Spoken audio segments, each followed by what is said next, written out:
Mic check 1 2. Mic check 1 2. Mic check 1 2. Mic check 1 2. Mic check. Mic. Can you hear me? Can you hear me? Can you hear me? Can you hear me? Mic check 1 2. Mic check 1 2. Welcome back to the Random Show. Hello. What's going on? What's going on? What's going on? What's going on? What's going on? Can you hear me? Can you hear me? What's happening? Big up Chris Mack. What's good? What's good? Don Dotter. What's good? What's good? Jordan Ray. What's good? What's good? What's good? My nuts. What's good? Young old vibes. What's good? What's good? What's good? Come on, come on. What's good? What's good? RV Sanchez. What's good? Big up everybody in the stream chat. Big up everybody in the stream chat. Big up everybody in the stream chat. Thank you for joining me. Thank you for joining me. Apologies for the delay.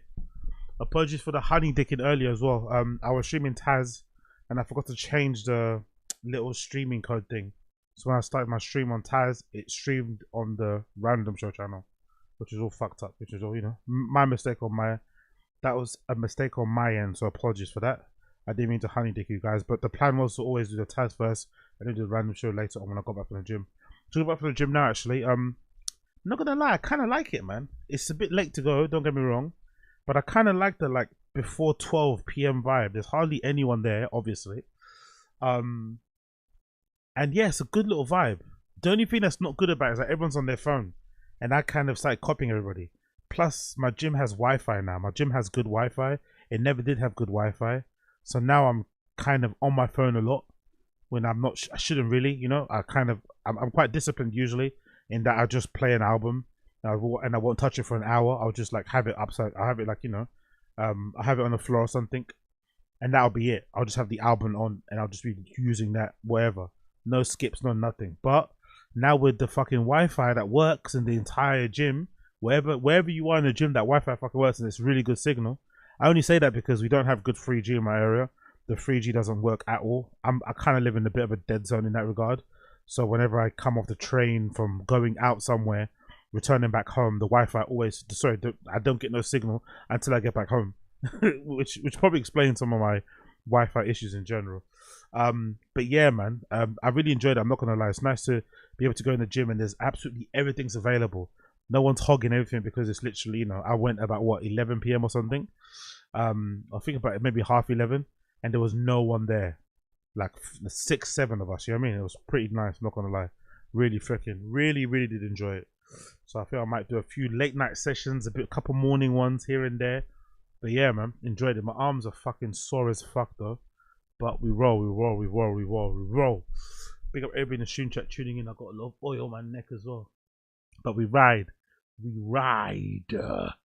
Cool. What we gonna talk about today? So today we're gonna talk about a couple of things. But we have to start. We're gonna talk about a couple of things, but we have to start here. We have to start here. So bear with me a second where we have to start, right? We have to start somewhere that's a little bit strange for some of you people. Oh, actually, I saw somebody, big up NJ Ranger, actually. I saw you, what do you call it? You sent a super chat, didn't it? Apologies, brother. Let me play that now, actually. Big up NJ Ranger, I appreciate you. Big up NJ Ranger. Yeah, we're gonna discuss that. We're gonna discuss that, Playboy. That's what's on the fucking thumbnail. You know we're gonna discuss that. You fucking know. Come on, man. It's the biggest news on the fucking Bappaverse dial right now. Biggest news. The biggest, maybe. And I've got timestamps today. I've got fucking timestamps because I watched the Golden Hour. So I've got notes. I've got fucking red bar notes for you motherfuckers. We're gonna dive into some stuff today. We're gonna dive in. So make sure you got a drink. I've got a couple of drinks here. I've got me fucking water actually. So we're gonna hydrate ourselves and we're gonna go.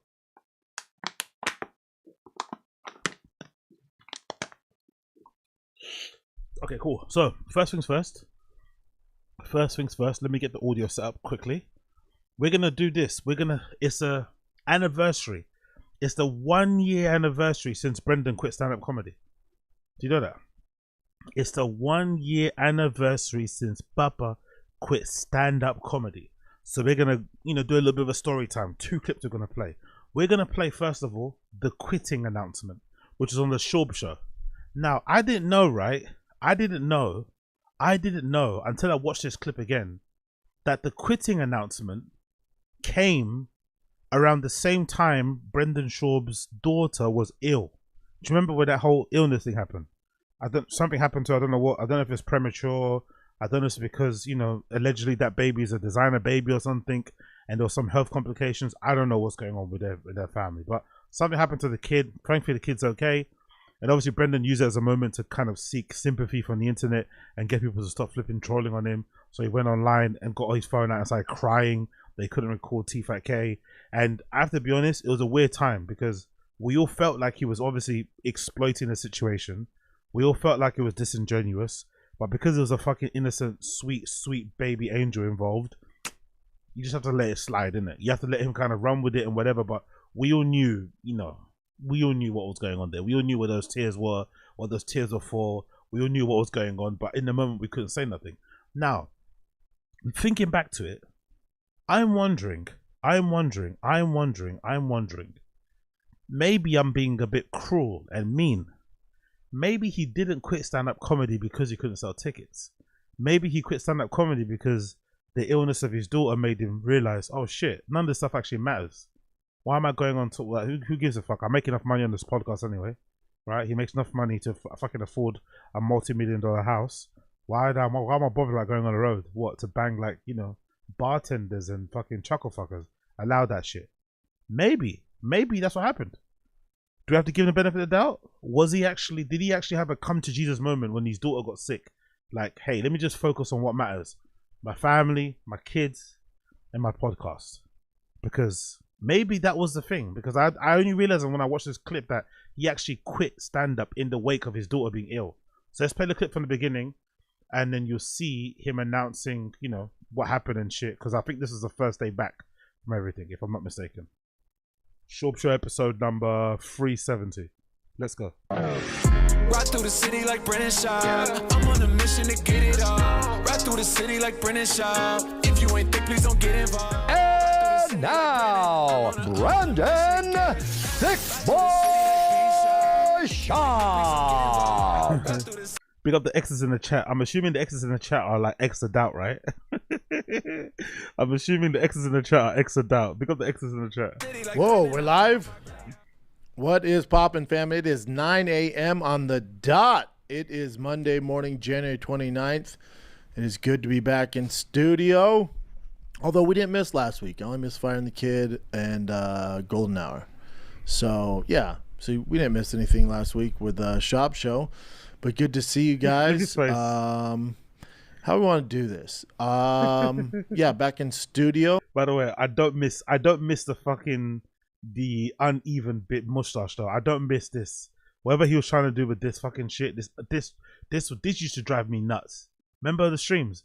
This used to drive me so fucking nuts. I don't know if it's because of my, you know, design fucking background with symmetry. I don't know if it's because I'm just fucking redacted and I just hate things that aren't uneven.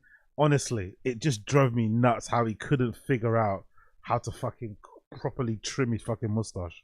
Oh, I'm so glad he does it properly now. I'm so glad. Had a health scare with the baby girl. If you guys saw my social media. Had a health scare with the baby girl. The Grim Reaper nearly came a knocking. She went in for nearly had to bust out the funeral fits. for emergency surgery. The way he says it so nonchalantly, I guess that's maybe his way to deal with like having emotions, but he says it in such a weird way, innit? Well, my baby daughter nearly passed away. Interesting weekend. Like, what? Just speak normally, bro.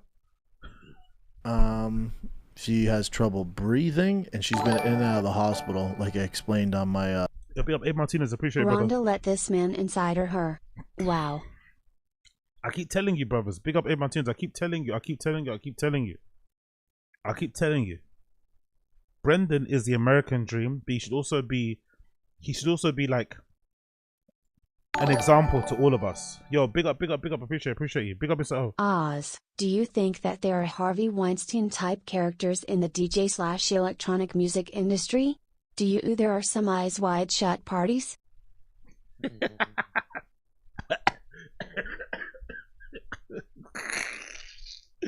Mr. O, come on, man. No, of course not, Mr. O. Of course not. Of course, there's no Harvey Weinstein characters in the music industry, in the electronic music industry, in the dance music industry, in the nightclub industry. Of course, there's no people in there taking advantage of young, vulnerable ladies. Sometimes older ladies, sometimes men. Of course not. At night, in a dark club, with alcohol and drugs. No, come on, Mr. O. It's all fucking kosher. It's all adult. It's all permission based. It's all Christian. It's all religious. No one's doing anything bad in nightclubs, taking advantage of people like Harvey Weinstein. No way. No way. Instagram post. So yeah, she had to have emergency surgery. So it kind of put a halt to everything going on. Family first there, and she's doing all right. She has a fight ahead of her, but she's doing all right, and she is a little fighter. So, God willing, I think she's gonna be okay. But yeah, it's been tough at the Schaub house. Oh yeah, shit. Sorry, let's go back to what Abe Martinez was talking about.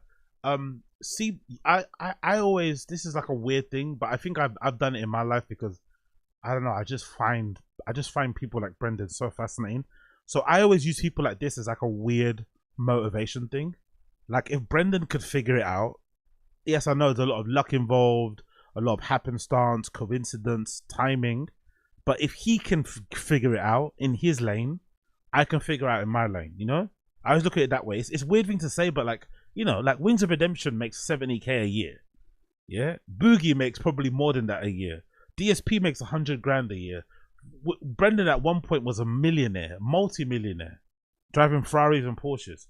And he's he could be single digit IQ. If he can do it, you can do it. Like that's what I kind of look at him that way. They're kind of fascinating to look at in that kind of low cali way, you know. And in general too, to be honest, from my little understanding of American culture, I also feel like Brendan is. No one will want to admit it because everyone kind of hates him a lot. But I think people would look at Brendan and say he is the American dream. You know, he got a lot out of life without being incredibly talented, without being incredibly hardworking, without being really special.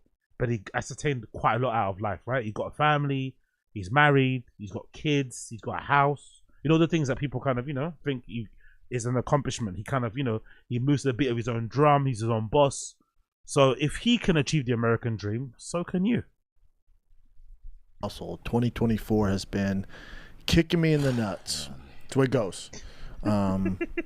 Just how it goes, man. That's life. So We're equating not selling tickets to your daughter nearly dying. Love it.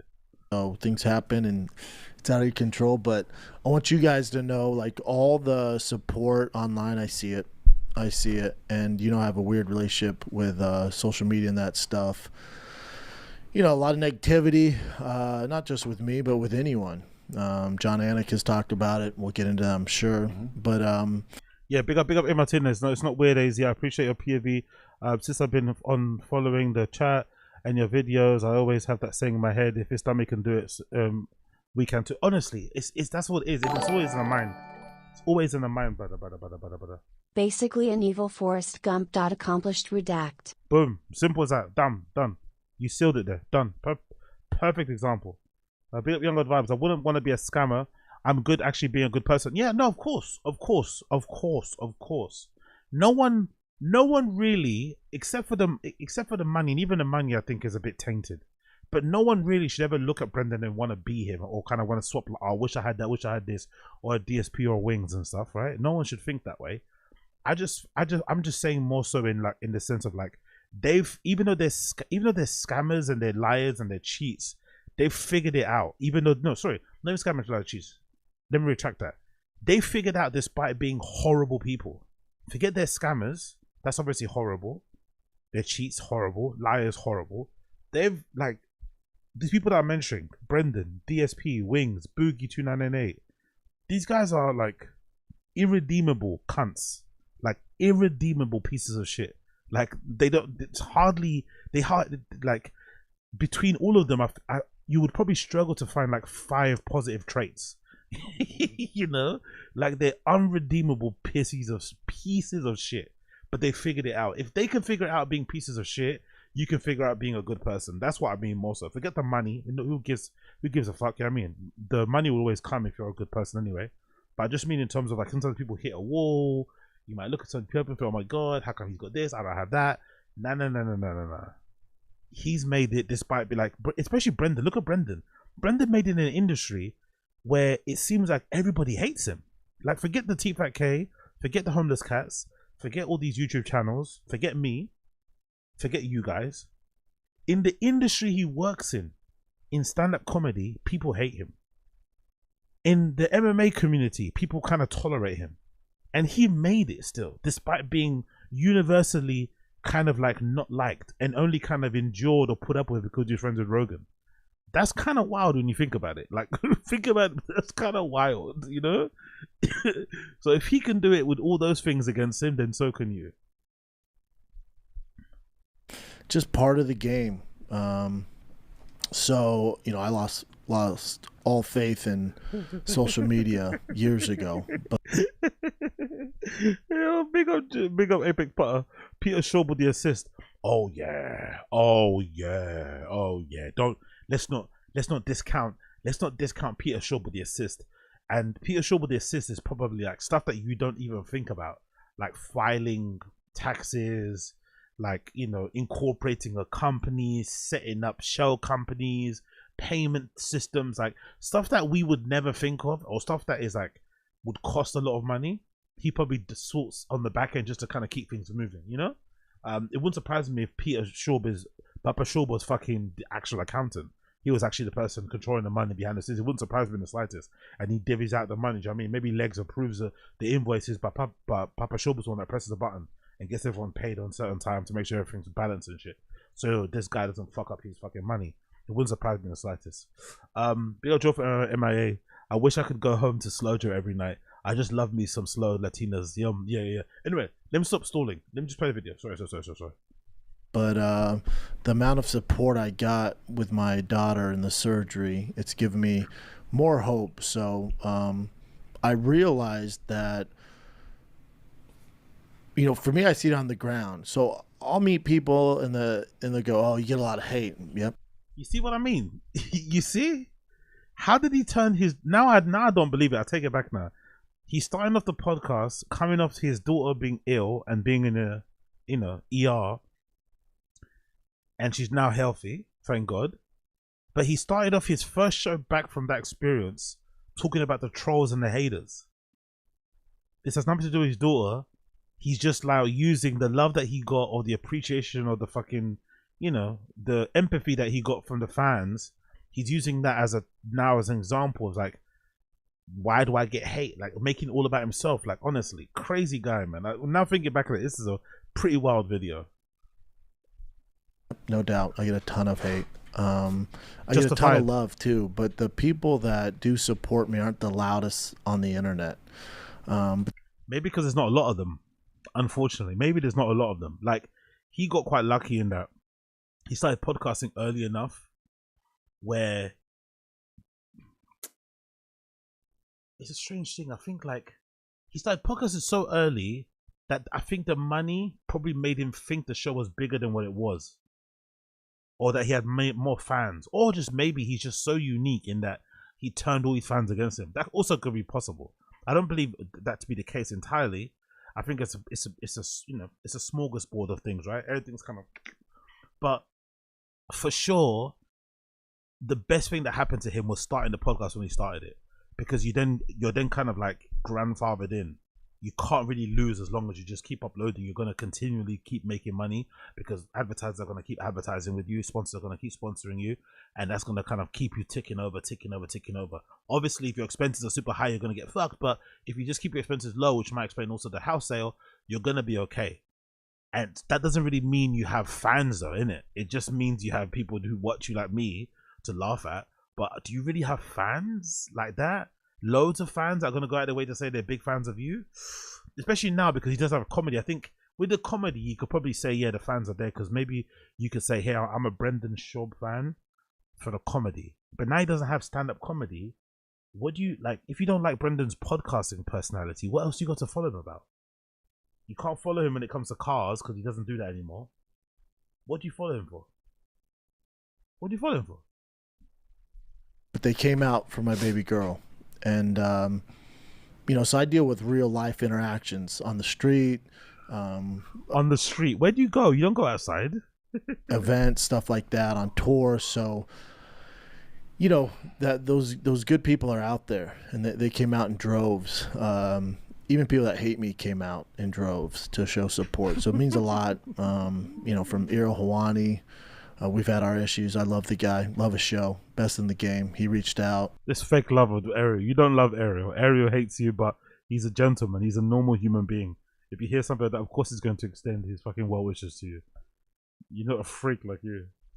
Conor McGregor, list goes on and on. But I felt. Of course he mentions Conor McGregor.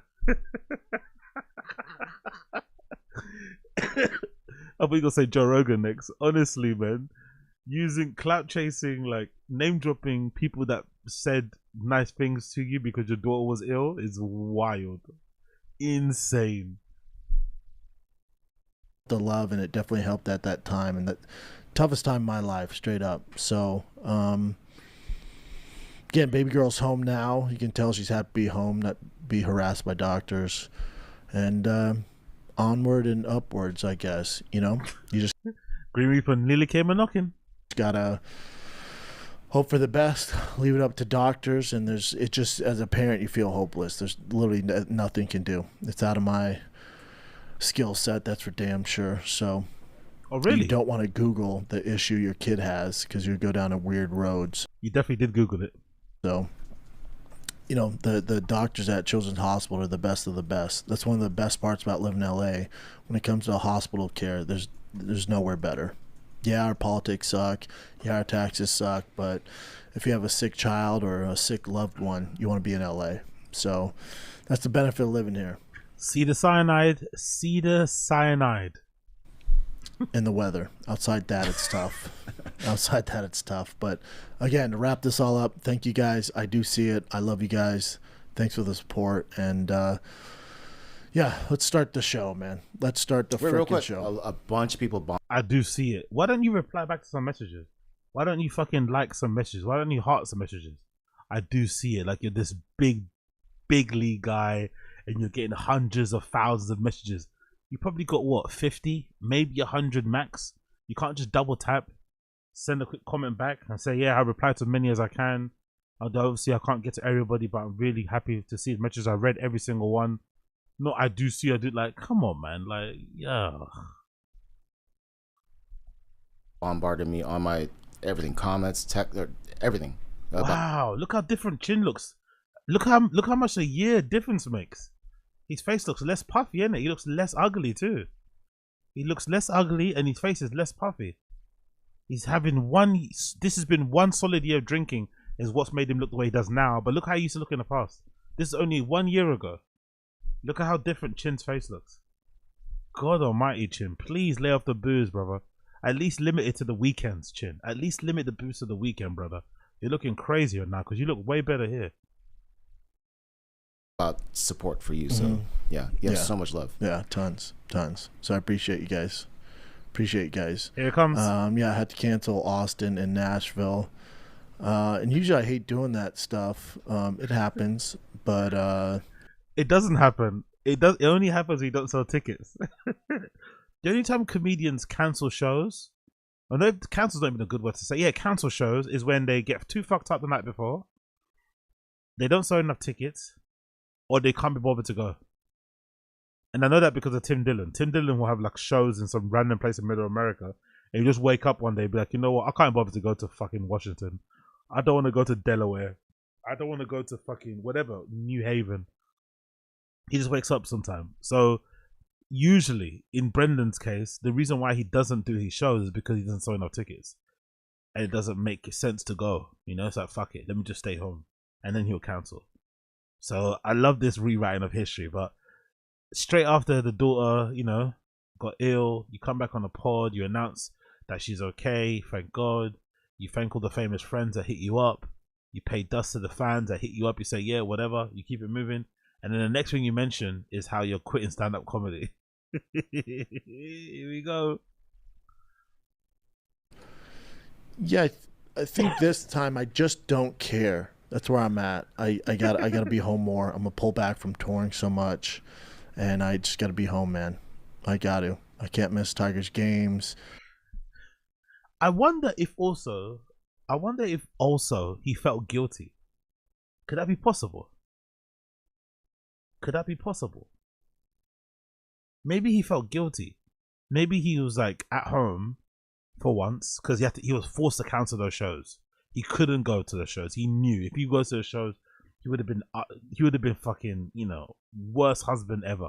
So he had to cancel. He cancels, then he's there now, and now he feels bad about going. Like, oh, I can't say I'm going on road now because the daughter's home now. I can't immediately, put the daughter back in the, hand the daughter off back to my wife, and then leave and go on tour. Maybe it's a comment, or maybe it's all like a really great coincidence. Everything seems to happen at the right time. Like his kid gets sick just about when his ticket sales are going down. Then his kid gets better, and then he's got these run-up dates happening. But then he cancels them because of his kid. You know, like it feels like a really good coincidence. Like he even though he's he can be a little bit of a a little bit of a douchebag. He seems to have a lot of good luck on his favor, isn't it, Brendan? He seems to have a lot of good luck. It seems to happen all at the same time. Ticket sales are going down. Baby's sick. Now I can use that as a cover, and then I can quit comedy. Say I'm focusing on my kids. Say I want to be there for my kids and be beast of a dad. Then suddenly I pick up pickup trucks as a hobby, and now I'm like in the garage. I'm buying trucks and not spending time with my kids anymore. And when I am at the baseball games, my wife can accidentally take pictures of me sleeping, so I'm not even coaching or watching the games. I'm sleeping. So I'm this beast of a dad that when I'm there, I'm sleeping, and when I'm not there, I'm buying cars. So when are you hanging out with your kids and your family again? When's the last time we've seen clips of like Brendan hanging out with his wife when they're not on like a holiday or something? Can't miss my Basti growing up, baby girl. I can't do it anymore. I'm tired, man. I'm tired. I'm freaking tired. I've been hustling for over 12 years now. Not that I'm gonna stop doing the pods, but as far as the plane life and stuff like that, I gotta chill out. I can do spots in LA, I can do local. So where are these spots? Where are these? He's not done a single spot in LA since. I'll do spots in LA. He didn't even when he's trying to tell the truth, he still lies. I need to be there for my family. There might be some truth in it, but the lie is the rumor is that he's not doing stand-up comedy because he's not selling tickets. I need to stay home with my family somewhere. Really? Well, no, I might do some more local spots. Really? Where's the local spots at? Why aren't you performing at these local spots? Local, NorCal, but going international or, going across the freaking United States ain't happening right now. So I'm going to take a break. Because no one's booking you? Or because you don't want to go? From that and just focus on family and do my thing, man. Do my thing. So yeah, let's get into it. Crazy. But then think about this, right? Look at that 5-yard death stare. Look at that, mate. Absolutely broken because the grift, the fucking scam was finally ended. He had to pull the plug on his own fucking scam. And the funny thing about this scam, the stand-up comedy scam, is this: like, he was firmly on the fake it till you make it thing, right? Because he probably got into podcasting. He was doing pretty well at it. TFATK was fucking, doing great numbers of views, going up in places. They started doing live shows. They started setting up the live shows, and he started doing stand-up comedy.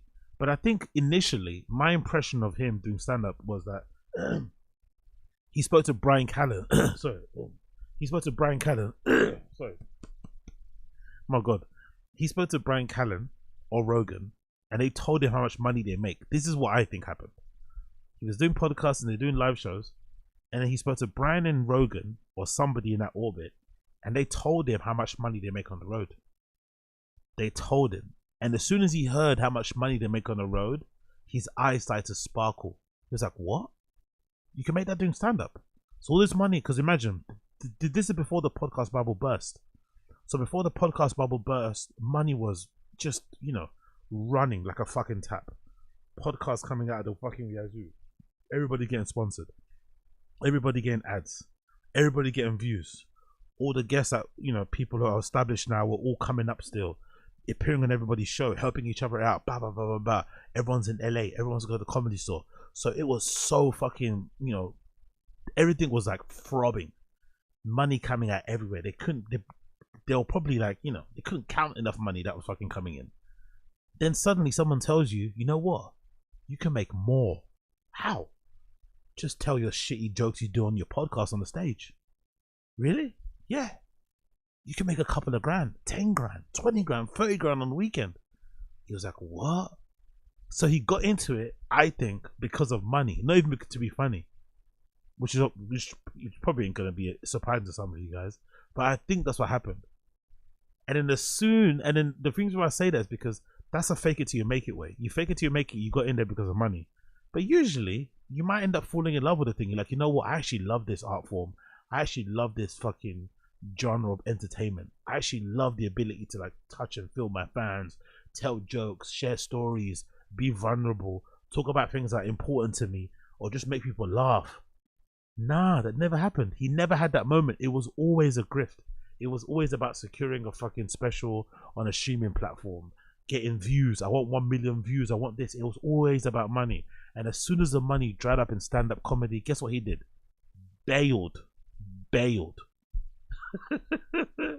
But the funny thing is about this clip, the week before this clip where he says, I've had enough, my family. Look at this podcast. Episode number 960, the week before. Look at how many dates he announces that he never followed through on and never rescheduled, by the way. Episode number 960. And by the way, look at this. Look at all the fucking sports merch and shit he's wearing. He doesn't wear those jackets anymore, does he? LA fucking varsity jacket. Like, Jesus Christ. But anyway, listen to his dates at the end of the episode. No. Is that it, Chin? You go with that? All right, cool. That was fun. There you go. All right, kids, this Thursday, Keep on Trucking Tour kicks off in Nashville. Keep on Trucking Tour kicks off in Nashville. Yeah, right. Night only, January 25th at Zany's. Nice. And then I skip on over to Austin, Texas. By the way, why did I think that Nashville was in Texas? Is Tennessee next to Texas or not? Because someone educate me on American geography. I always thought Nashville was in Texas because I hear people say Nashville has a music scene, right? Don't people say Nashville has a music scene? Nashville has a country music scene? Or am I bugging out? I always thought Nashville was in Texas. I didn't know Nashville was a complete different state. Back in Austin. I'm a regular now in Texas. Austin, Texas, the Step Mothership, the Vulcan, Friday, Saturday, 2 shows Friday. Oh, so the home of country music, is it in Texas or is it in Nashville? I guess it's Nashville because when I hear country, I hear Nashville. I don't hear Texas.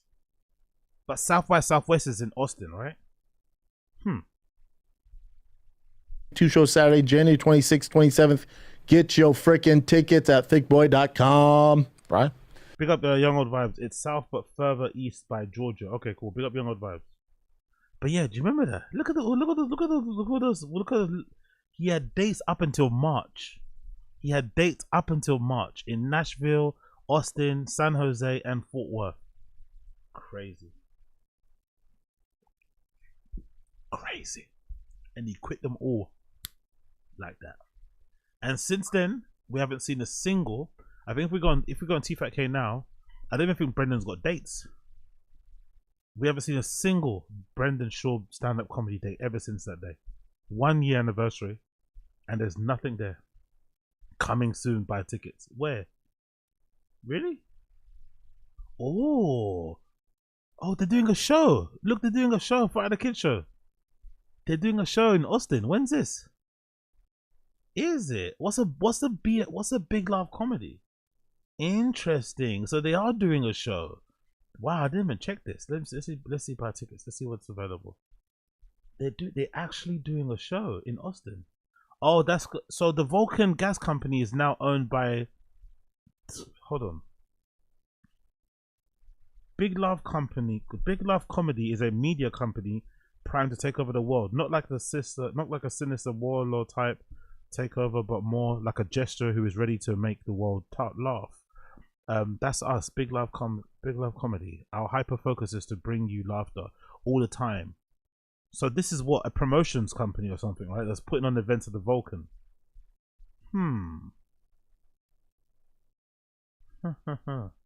They've got no dates. Oh. Can I see nothing? There's nothing. Okay, there's nothing available yet so far, but they've got a date coming up soon. There's a TFATK date happening, but so far, no actual individual stand-up jokes from Brendan. Nothing. No gigs, sorry. No individual gigs for Brendan doing stand-up. They don't exist. They don't. By the way, look at that. I didn't check, but look at the fuck of that. Look at that collar on that t-shirt. That collar is way too low, and those necklaces are way too tight. That I forgot how metrosexual Brendan used to look.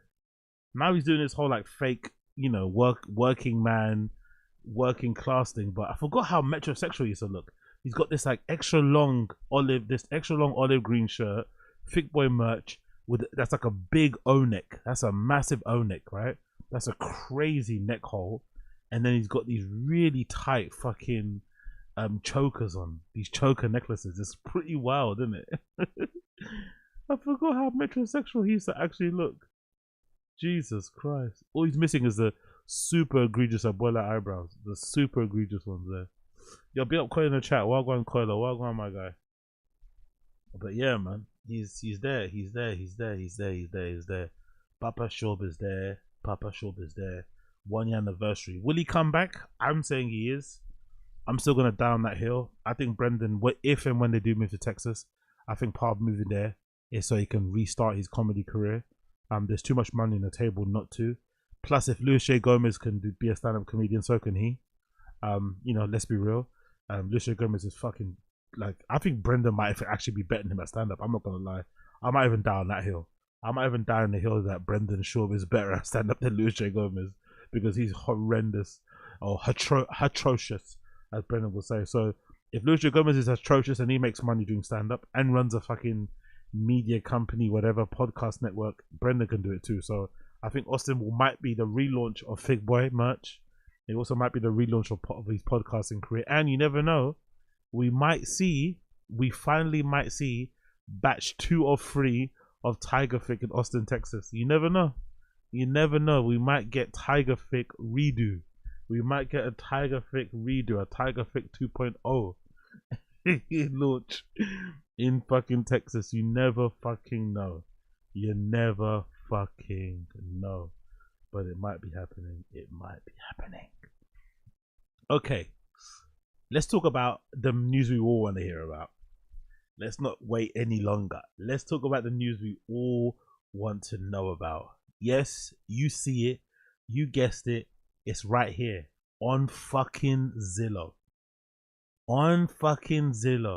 El Casa Schaub. Is up for sale. He's actually moving somewhere. Don't know where he's moving, but he's definitely moving from this Beverly Hills, Fresh Prince of Bel-Air, The Weeknd house. Because I always thought this house looked like The Weeknd house in that series.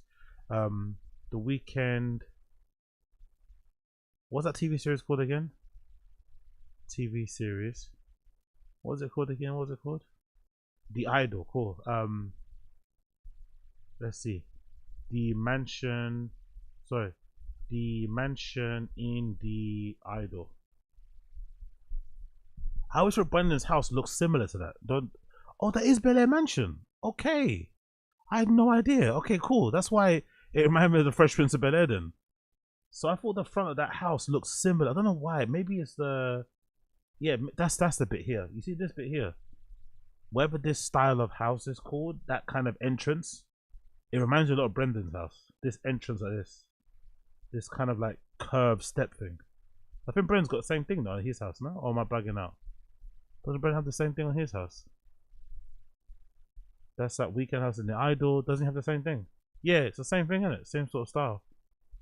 So, yeah. El Casa Schaub is up for sale.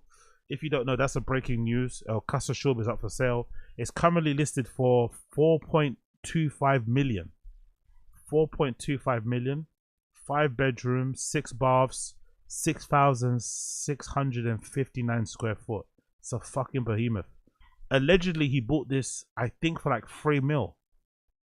I think 3.5 originally. So they're gonna make a decent amount of money on this fucking property if they end up selling it for the list price. Decent bit of change. Decent bit of change. And just looking at it from the outside in, it's an actual really fucking lovely house. It kind of does really, it does really kind of like show you just how much money was in podcasting, because he's not going to upgrade from this house. I feel like he's going to downgrade, because everything else is downgraded, right? The cars have been downgraded. Somebody made a good point actually in the TFATK subreddit. Someone, one of the homeless cats made a fucking great point. Someone mentioned and said that how they haven't seen any clips or pictures of Slojo doing that thing that she does with the coffee cup in front of the steering wheel in a long time. Somebody mentioned that. I was like, oh, good point. So maybe even the cars are gone, because she had the fancy cars, right? Because her car was the G-Wagon. So maybe that fancy car, that was a birthday gift. I've dreamed of this. Oh my God, thank you. Maybe Brenda had to like sell that or give it back to the lease company, because everything else in their life they've had to downgrade on. She hasn't. He has, obviously, but they haven't upgraded the house. So that goes to show you that there was a time where TFATK was making enough for Brendan to afford a $3.5 million house when he bought it, because I think it was 3 mil when he bought it. Can you imagine how much money is in podcasting? How much money was in stand-up comedy? But someone that's not funny. Brendan is not funny. The podcast has never been good, really. I think you guys have convinced me of that, to be fair, over the years. It was just kind of first. Maybe in the super, super early times, it was kind of funny when it was just them two talking, and they weren't really like, there wasn't that dynamic of like Brendan being the boss and Brian being the employee, when they treat each other as peers and they were both kind of coming into some success and money through podcasting. That's when it was good, when they were sitting on that table. But after that, it kind of fell off a cliff, and it has been shit ever since. And obviously without guests, especially when, Andrew Santino, Theo and that were there, that's when the time was good, Will Sasso, but they didn't really have many good moments. It's been mostly shit.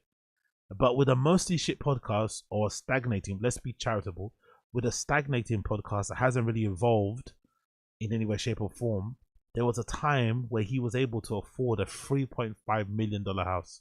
And this might actually be his best investment, because if he's able to sell this for 4.25, and he's able to then, take that money and buy another place for like half that money, that's a good bit of money that you're making on the sale of that house, that you can then put into savings that could then tie you over for another 10 years or so, So it's actually one of the best investments he made, was actually buying a house at the height of his fame, at the height of his success, when the podcast bubble hadn't burst and the money was just coming in and he was making money hand over fist.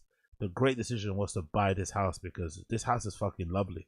And most likely, he would never be able to afford this house now, based on how they're doing now.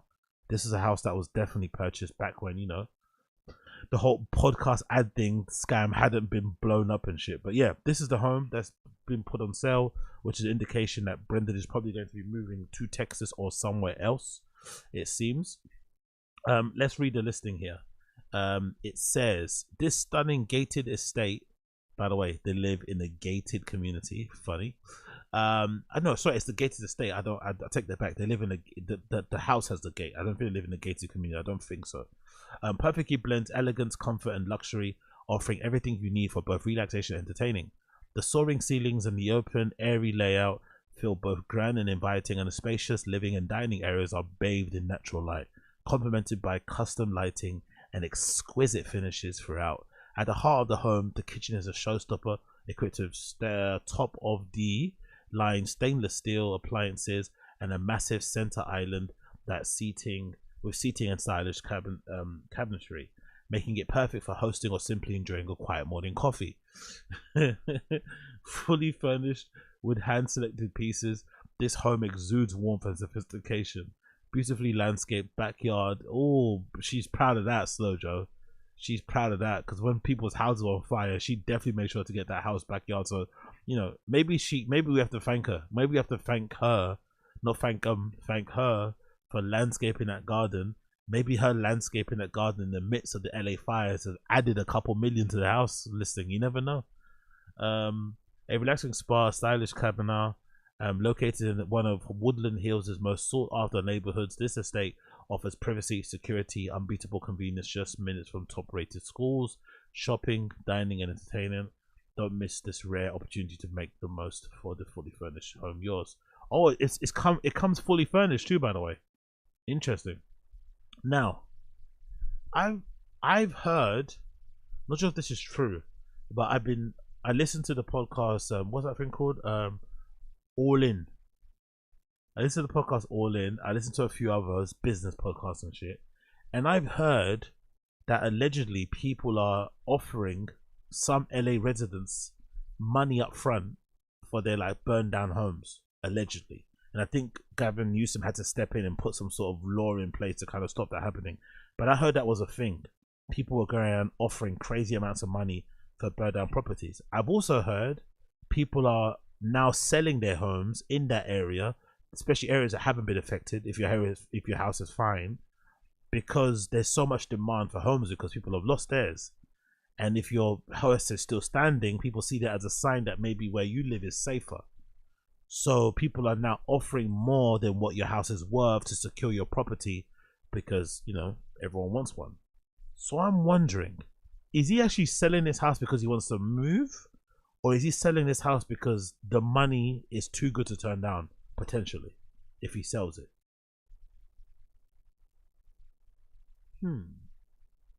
Because if he bought it for free, he might make basically 1.25 million extra, which is probably not that likely usual in house prices, right? You usually can kind of get your money back, but you don't make an extra million on top. So I wonder if this is what's actually the case.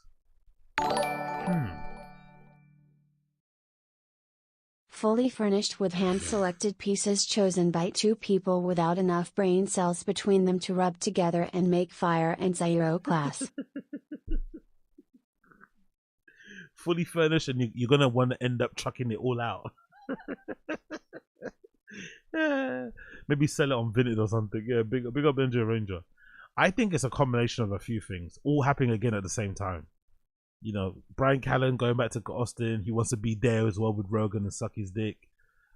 It's also, you know, in the midst of the LA fires, probably all the houses in that area are going for way more than what they probably should go for, because everybody is fighting for these properties because they look like they're in areas that are unaffected by wildfires, and people are just, you know, trying to find places that they can live in California where they're not going to be affected by the fire. They think so they're going to live there. So they're gonna try to find a place near, and they'll probably end up offering you way more than what your house is worth to secure that property. So he might end up actually getting even more than this. You never know. It could go for 5, 6. You never fucking know with this market. But let's check the insides. Let's see what's going on. Let's take a tour of Casa El Schaub. So, what do we have here?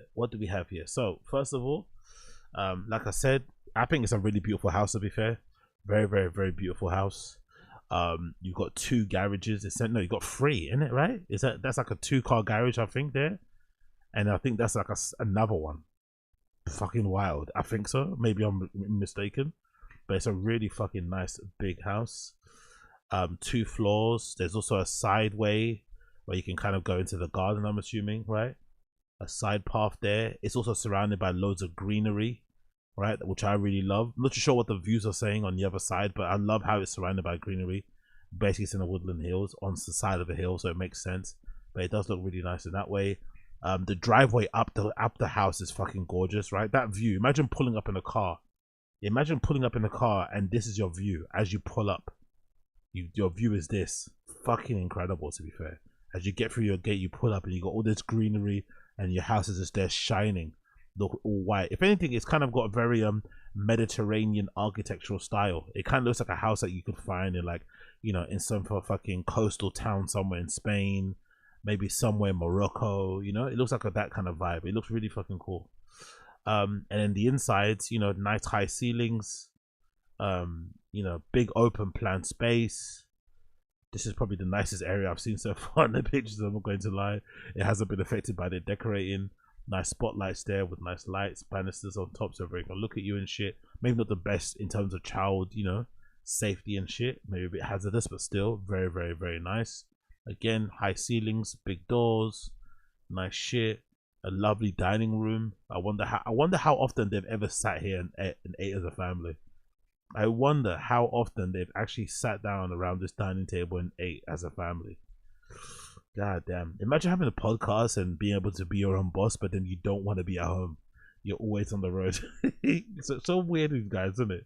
They have a career where they can kind of call their own shots, but they still go out their way not to hang out with their family. Again, another view of the dining room. Yeah, lovely. Basically, all the places that they haven't touched too much look pretty decent, to be fair. Every place where they haven't put their own personality looks pretty nice. Oh, look how big the garden is. That's beautiful. I love the garden area. Really nice. Oh, look, I didn't see they had a balcony. That's really cool. So there's a balcony area for 2 rooms, I think. I guess 2 rooms have like a balcony area. There's also this nice lawn here. There's like, similar to what we saw in Little Baby's home on Architectural Digest, there's like this area too. I guess most LA homes have this, right? This kind of area where you can kind of chill. And then maybe, does that go through to the kitchen? I'm not too sure. That might go through to the kitchen here, but this is kind of a nice like a kind of a barbecue area, I guess. So you can have some drinks here, sit down, chill, watch something. You know, it's a good place to kind of socialize if you're having a party and whatnot. That seems pretty cool. I ain't mad at that in the slightest. What he's saying? Who's that? Big up Mazza. Mazza said to zoom in for BJ in the bushes. Someone's gonna Photoshop him here, innit? Someone's definitely gonna Photoshop him one day, because I think the bush that was featured on that fucking episode, on that live stream, was one of these ones, isn't it? These circular bush things, or was it a plant pot? I don't know which one it was, but somebody's definitely gonna Photoshop him in one of here. Someone on the Reddit is definitely gonna Photoshop his face and camouflage it into one of these places. You know it's gonna happen. You fucking know. Anyways, go back to the pictures. So was at the outside, right? Yes. Oh, look at that. That's a really big pool too, man. It's a nice big pool. But I'm assuming most LA homes in the area probably have pools. You probably can't sell any if you don't have a pool. Oh no, sorry, I take it back. Maybe that area to barbecue is around here. That's kind of, no, was that a fire pit? That's like a fire pit, right? Where you can sit around, you know, kind of roast some marshmallows, you know, warm your hands up and whatnot. And then here's, what's this? Is this that the main living room space, right? That's really nice, man. Look at the balcony that's kind of overlooking it. Fucking hell. This house has wings, isn't it? It feels like it has like a wing. There's one wing down there. Like, this is a fucking really lovely crib. But to be fair, this is way too much for Brendan. Considering what he does, this is like so over the top.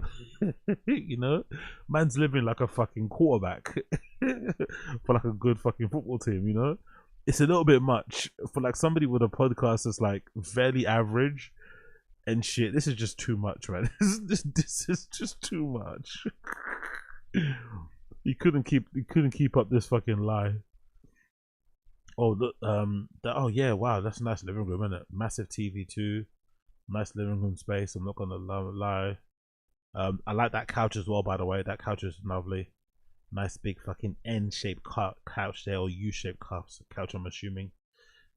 Yeah, that's not bad in the slightest. Nice wood floor with the shag rug there, so you can sit down and chill. What is that? Is that a fucking Is that a? What the fuck is that? What is this here? Is that like a? That can't be a fucking ring light, can it? What the fuck is that? Or is that a fucking easel? Is that an easel? Maybe that's an easel. Oh no, sorry, it's a telescope. My bad. I think my eyesight's fucking shit. I think it's a telescope, right?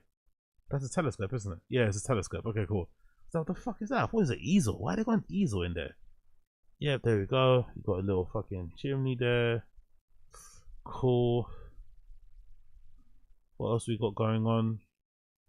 Oh, there's another island in the kitchen. That's really nice too. I'm not mad at that as well.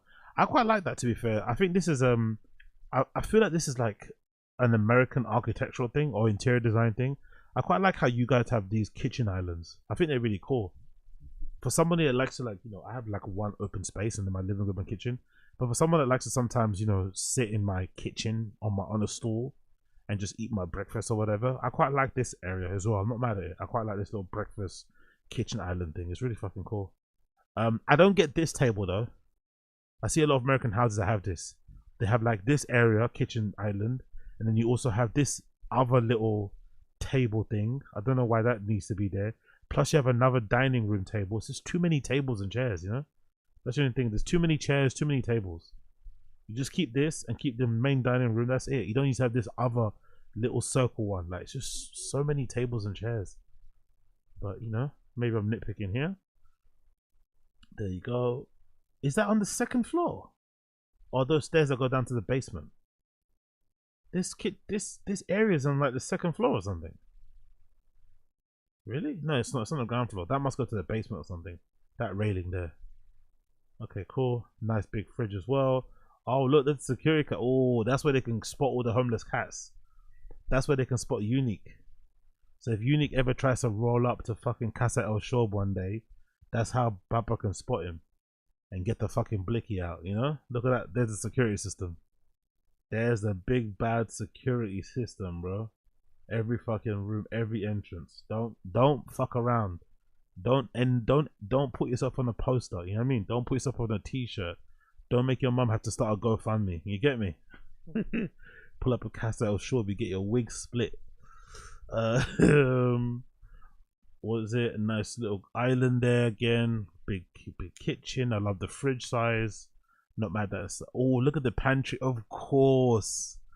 Oh, fucking course. Look at the pantry. Look at that. I love how Slojo copied like the Kardashians when lining up all these drinks. This is definitely a Kardashian thing, isn't it? I swear that's Kardashian kitchen organization. There, yeah, Chloe, yeah, see? Fuck, these Khloe Kardashian or the Kardashians in general, they must be her North Star in there, Slojo. That's definitely her North Star. Her North Star is definitely the Kardashians. Because it looks exactly like what they do. You know? It looks exactly like Haiti, where you turn your pantry or your kitchen cupboard into like a shop. You know, look at that. It looks exactly the same. It looks exactly the same. Her pantry, exactly the fucking same. What she got though? What they got there? They've got Rain. They got Rain energy drinks there. They've got some, what's that? Is that canned coffee, espresso, Diet Cokes, Diet Pepsis. Some, I guess that might be a protein drink. There's Celsius there. I think that's Celsius. Bottles of water, really? Hardly been touched. Look at that. There's 3 rows and there's only 2 taken here. Only 2 taken in that area there. This has been hardly touched. Everything else looks like it might be drank. Someone drank some of it. But the water's been hardly touched. Both Mama Schaub and Papa Schaub don't drink water, so the water's been hardly touched. Look at that. No one touches that water. No one touches it. By the way, what's the fascination with people in America buying little bottles of water like this to drink from and not like normal water as a bottle like this? Why do you guys like that, by the way? What's the preference? I think I've seen a lot of American households buying boxes or pallets of little bottles of water and not like an actual liter that you can pour into a glass. Do you guys just like drinking out of bottles and stuff at home? Because I prefer to just pour this in a glass or drink it. You know what I mean? I don't want to always have like little bottles of water. Like, it's strange. Why do you guys do that? In case of an apocalypse. Single serve water. Okay. Our water is bad. No, but why do you not buy just a liter bottle? Why do you guys buy little bottles? That's what I mean. In the UK, most people buy liter bottles, but you guys buy like smaller bottles. Anyway, pantry. What else we got here? What else is in this pantry? Most of this stuff doesn't look like it's been used, innit? Am I bugging or am I being weird? This doesn't look like don't they have like 3 kids? Most stuff does look like it's been eaten. Do you think this has been done on purpose, like just to make it look like it's been lived in? They've got 3 kids. 2 of them are like grown boys. This stuff should be absolutely destroyed. They've got like packets of crisps, like loads of available. Really? Something doesn't seem right here. it wouldn't surprise me if they're the type of family that gets like that orders. She definitely is the type of person that would probably order fucking eggs in the morning. Do you know what I mean? Order it from fucking DoorDash and shit, or like what's it, Postmates. Oh, that's a nice another living room area. What's that one? What was the other one we just saw where the TV was? There's another living room area with these couches. That's quite a nice one. I don't like that. I don't like that table. That table is so ugly. It's meant to be like a fake suitcase, but it's a table. I hate that. I absolutely hate this. Especially all these little wood bits. Maybe take off these little wood bits and make it just like, you know, whatever. These little wood bits, but I hate that. I hate that fake luggage thing. That is horrible. That couch is lovely though. I like the couch. Oh, look at the pic. Wow. I don't know about that. That's a bit much, isn't it? On the back wall, there's like pictures of all the kids and them, right? And they're super big, the pictures. They look like that. That might be like A1. And they're all lit with lights, like they're in a gallery. That's a bit that's a bit much, isn't it? That is so big. That whole wall is dedicated to their family. Like loads of like that's a little bit much, isn't it? I don't know about you guys, but I don't like that. I don't like that at all.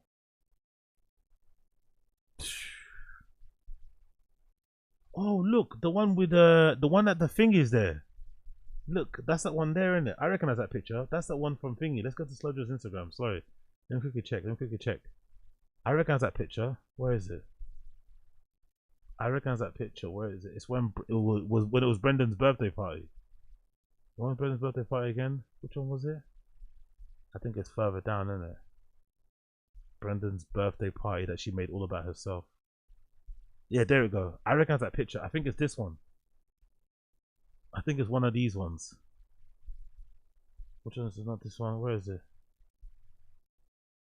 Hold on. I think I got it somewhere. No, it's not that one. All these pictures are about her. I love it, man. She's the best. Where is it? Oh, it's one of these ones. I swear it is. I reckon it's that picture, or maybe she deleted it. It's this one here. The one over there, I think is that one. But I don't find her on Instagram. But anyway, yeah. Well, the one walking is there, by the way. That one walking is there for sure. So she framed this, you know. They framed this and put this on their wall. This fucking picture's been framed and put on their wall. Oh, what a funny couple, man. What a funny couple. That wall is weird, though. That's a bit much for me. Maybe it's your own home, I guess. But, you know, maybe maybe on top of a wardrobe, a cupboard or something. Little pictures of the family. But those pictures are huge. Look how far away that TV is. No, but to be fair, this also might be the lens, isn't it? The lens might be. I think they use is it a telephoto lens or something? My photographers in the stream chat will know. I think it's a telephoto lens. They do that with Airbnbs where they make the pictures look like, you know, the room is way bigger than what it actually is. I don't think it's a fisheye. I think is it a fisheye? You think it's a fisheye? I don't think it's a fisheye. Fisheye usually they blur along the sides, no? It kind of squashes along the edges and warps. But yeah. Oh look, we go to the basement. Brendan's fucking man cave. Oh no, what happened to the fish? What happened to the fish? Yo, the tank is empty. You think they flushed him in the toilet? Holy shit. It's completely empty. I think it even might not have a water inside it. It's completely empty. Do you think Chin ate them? Do you think Brendan put them in a plastic bag and gave them to Chin? Oh, bless the RIP to the fish, bro. RIP to the fucking fish. Wow. Do you think he flushed them away? What do you think he did with them? Do you think he flushed them or he took them to the shop? What happens with the fishes anyway? If you have to move, can you tell? You can definitely take your fish and give them to like a local place, right? Like a local fish shop or stuff. Would they take them, or do you have to just like find a place that will maybe adopt or something? Is that a thing? What do you do if you have to move your house?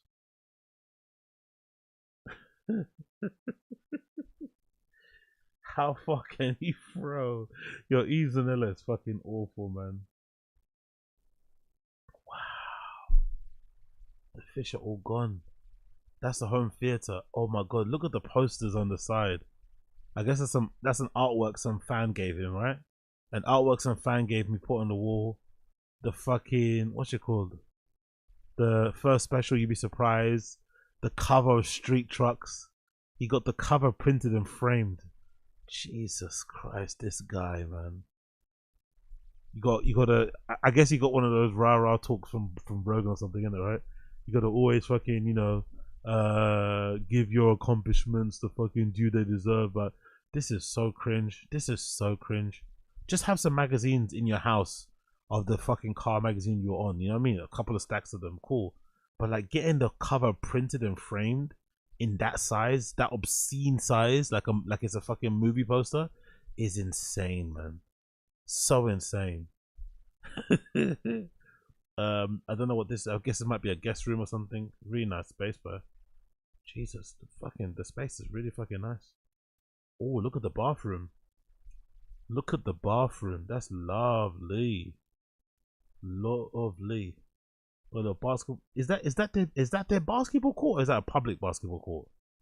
So fucking Slowjo could be here doing striptease, and the local lads in the area could be fucking stealing a quick glance. Jesus Christ! Look, that looks right into the fucking basketball court. Jesus. Nice. Is that the main bedroom? I don't think so. Maybe another guest one. I don't recognize. Yeah, that's another guest one. I don't recognize it from the pictures. Oh, look at that. So all the bedrooms come with an ensuite, maybe. That ensuite is really nice. It's actually a really nice family home. I'm not gonna lie. It's actually not been too smashed. Oh my god. Look at that must be the main bedroom. Now we found the main bedroom. Now we find where Slowjo and Papa sleep. Yo, look at these pillows, man. Look at these fucking pillows. Baseballs. For the baseball dad and the baseball mum. Oh, fucking cringe. Fucking cringe. God almighty. And Brendan's like, yeah, we don't put any pressure on our son. We don't put any pressure on Tiger. He can do what he wants. No pressure, no pressure. No pressure. No pressure. Yeah, no pressure. Look at these cushions. No pressure, huh? Okay. I guess. That kid, man. When that kid breaks their heart and starts playing fucking Fortnite every day, right? Or discovers OnlyFans, God forbid. They're gonna be so heartbroken. Yeah, big up A-Montines. I appreciate it, brother. Bro could have had the studio there. Spends like an NFL footballer. Living way above their means. Sickens me how much money this dude was getting. Gross. Yo, it's insane. It's insane. And this is, think about it this way. Big up A Martinez. Think about it this way. Think of this house. Then think of the crew he used to hang around with. Chappelle, the other black guy. Who else was there? I don't know. BGL. All those people that used to go on the road with him. Like, he used to basically hire them to be his friends, basically. So he wouldn't be alone. He'd pay them all some money. Even what's his face? Even Malik did have to confess. It wasn't a lot of money. I think Malik confessed in one episode. I think he gave them like $1,000 each or something like that, right? So even if it wasn't a lot for them, he still would shell out some money. An Airbnb, the flights. I'm not sure if he covers the flights, but still. So imagine he was paying for all of that on top of doing this. On top of also paying for guests for the fucking Food Truck Diaries. On top of making merch and not selling it. Like all those merch runs, like, you know, if merch doesn't sell, you have to still fucking pay for the product. So this guy was making a lot of money, which explains, you know, so much at one point, and also explains why he's currently, you know, fixing trucks and going to fucking, you know, auctions and shit to buy old trucks and shit, because the money's not the same as it once was. It's still, the money's still there. There's still good money to be made. The fact that he can afford to have like 4 cars now, but yeah, there was a time when the money was so good he had a house like this, you know. Quite crazy. He probably, that's the thing, he lives better than some people who are like way more accomplished than him, you know. That's the really funny thing about it. Like, he lives so much better than like his peers. No wonder they all hated him. It's like, bro, you suck at comedy. You've been doing it for 2 years. You got a Showtime special and you got this house. Nah, go fuck yourself, you know. Oh my god, I just noticed the fucking frames above the bed. I just noticed the frames above the bed. Oh my god, so cringe. Baseball, football. I don't know what that is. Is that a catcher's mitt? What is that? Is that like one of those mitts for baseball? That's a football, right? I don't know what that is there though. What do you think that is here? This frame here, second to the right. What the fuck is that? I think that's a cat. That's a mitt, right? I think so. What is that? Oh, look at that. Look at that. Oh, it's a catcher's helmet. Okay, cool. Oh, it's a catcher's helmet, right? Is that what people are saying? Catcher's helmet. Big up Caden C. Oh my god. Oh my god. Look, guys, look what I just spotted. A mint 400 poster. He's got, honestly, surely, am I the only person that you shouldn't be putting any pictures up in your room anyway, bedroom? Bedroom should be like a sanctuary. It should be like a, you know, it should be like a temple. There should be nothing in there. Like, no, not crazy pictures anyway. You just go there to fucking sleep. There shouldn't be anything else in there. Maybe your alarm clock, but it shouldn't be like pictures everywhere. He's got these frames, right, to kind of, you know, present his personality. And then he's got these Mint 400 posters framed on either side of the bed as if he actually raced in the Mint 400. Like, as if he was like a, you know, a yearly competitor. Like, oh yeah, this is when I first went in, like, you know, 99. This is when I went. Like, what? You raced once and you were in fucking, what's his face? Soroni's fucking VW Beetle and shit. Or his bug, whatever that was called. But yeah, those picture frames are funny. What's in that mirror there?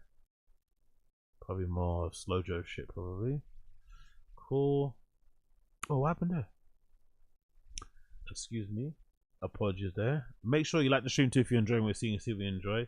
Please like the stream, people. Please like the stream. And obviously subscribe as well if you enjoy what you see. Subscribe too. Okay, let's continue on with the pictures.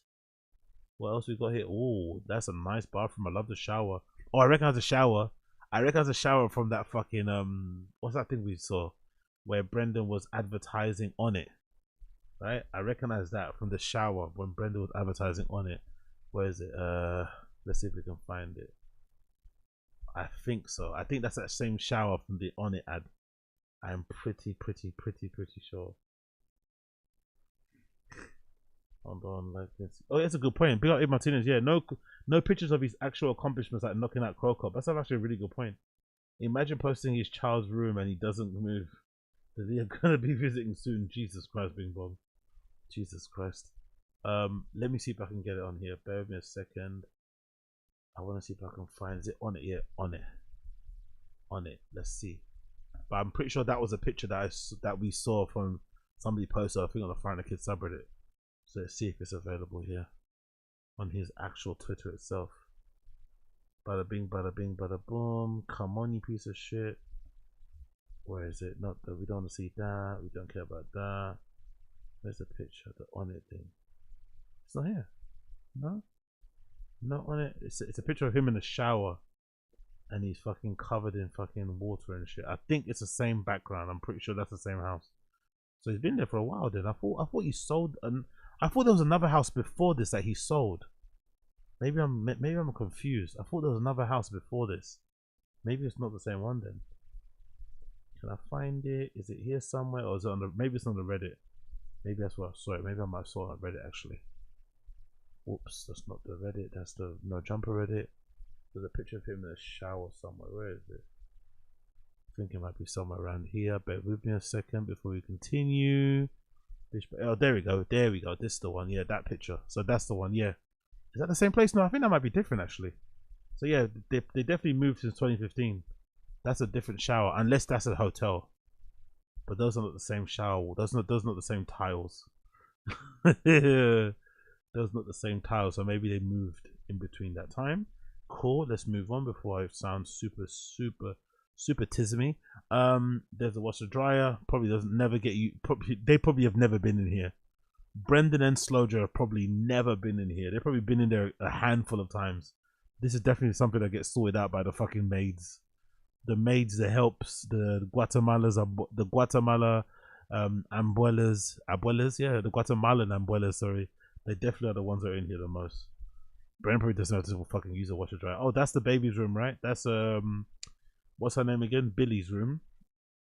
Of course, there's a Of course, Hermes blanket. Of course, this is what every mother needs, right? That's what every mother needs. Every mother of a toddler. That's the most important part of raising, of looking after your baby, right? You gotta have the fucking Hermes blanket there. You gotta.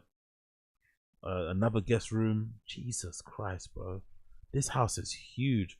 That basketball court is theirs. It comes with a basketball. So that basketball court I thought that was for randoms is theirs. Shit. This fucking hell. TFATK used to pay good, bro. Cast Media, they scammed Theo, but Cast Media used to pay this guy fucking well. Wow. That basketball court is theirs. And look at so this is recent. Because you can see the cars. This is recent, isn't it? You can see the Hummer. That's the Hummer, I think. Yeah, and that's the Lightning. And I don't know what that car is, but yeah, this is definitely recent. Oh, look at that. Mr. Anti-Electric Cars doesn't mind using solar power though, right? Huh? You're anti-electric, but you got these solar panels on top of your car. These are solar panels, right? I'm pretty sure these are solar panels. Mr. Anti-Electric Vehicle Club doesn't mind solar panels on his roof though. Good with solar panels, doesn't like electric cars. Makes sense. Makes fucking sense. But yeah, that's a fucking huge house. Okay, cool. There it is. Any offers so far? Any more information we got here before we continue on and move on here? There's an open house on a Sunday, the 2nd of February today. If you want to go check it out. 5 bedroom, 5 bathrooms. Bada bing, bada boom. They're saying the estimate. Oh, you can rent it for 15 grand a month. Fucking hell. Oh, look, the price history. So, what? 20 some. What happened there? Something happened. So, what is it here? So he bought it for 3 mil, basically, right? I'm assuming he bought it for 3 mil, right? Brendan, and he's gonna be able to sell it maybe for more than 4 mil, which is a pretty decent return when you think about it. A pretty decent return. Anyways, we have to now talk about the clip where Brendan talks about moving, right? And this is an interesting clip here. Let me get that for you, bear with me a second, as I find it in my notes here.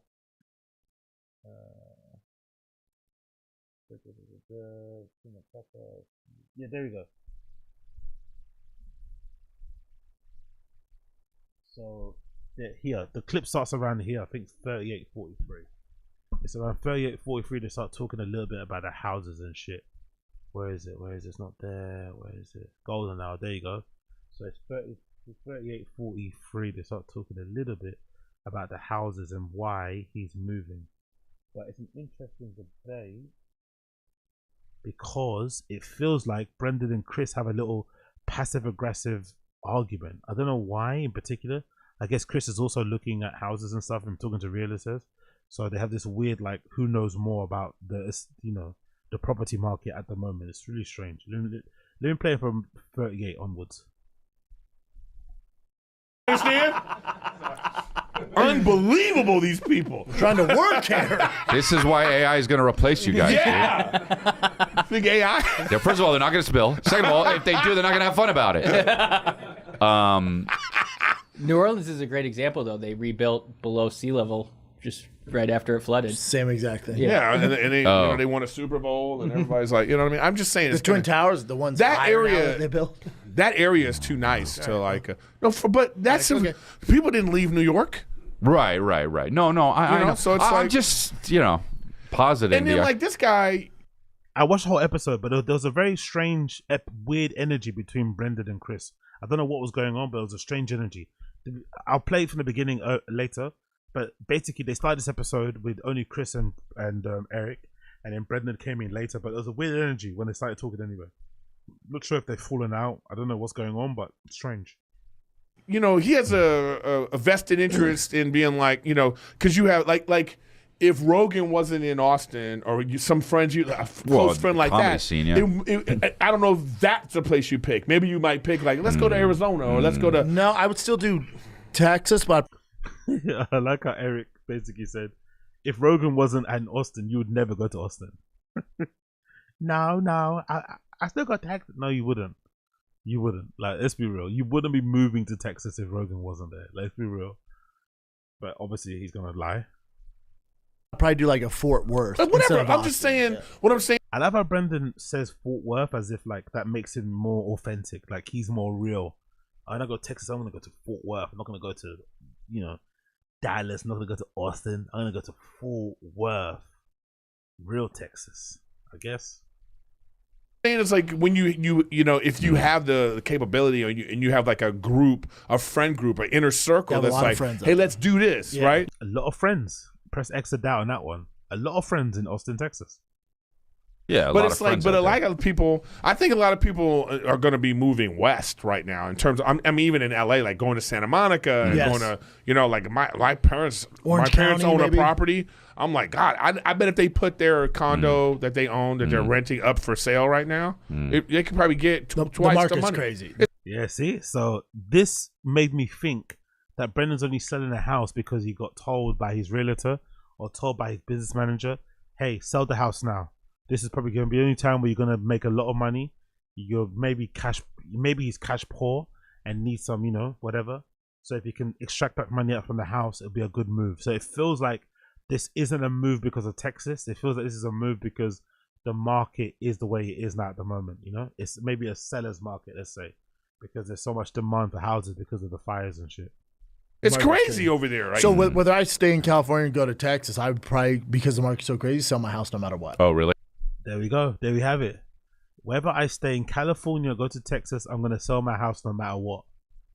So it's about the money. He's not really... So if they can figure... So I guess they're trying to make it work, but it's a big move. They're trying to make it work at the same time. Let's sell the house to get as much money as we can, but also he's sending Slow Joe out to Texas to go look at places in case they find something that they like that's within their price range. Or that, imagine if they could get a place in Texas that's like $2 million. Immediately it kind of changes everything. Actually, let me actually check that. I would love to see that. Can we see that? Can we see places in Austin, Texas? For, let's see. That's $2 million. Austin.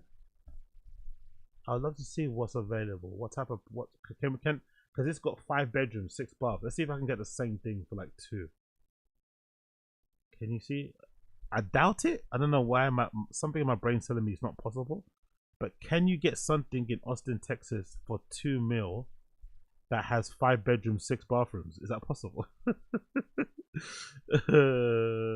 Bed, bath. Was it 5 bedrooms? Let's do 5 bedrooms, bathrooms +4. Let's press apply. Let's see. Is it possible to do that? What? Jesus Christ. Okay, now we know why they're going to Austin. If this is real, this is insane. Okay, let's look at the shiniest one. Let's look at this one. 1.2. This is like 2 million.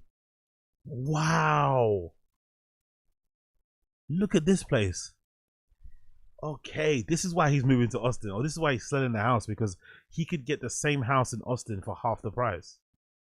Oh my God.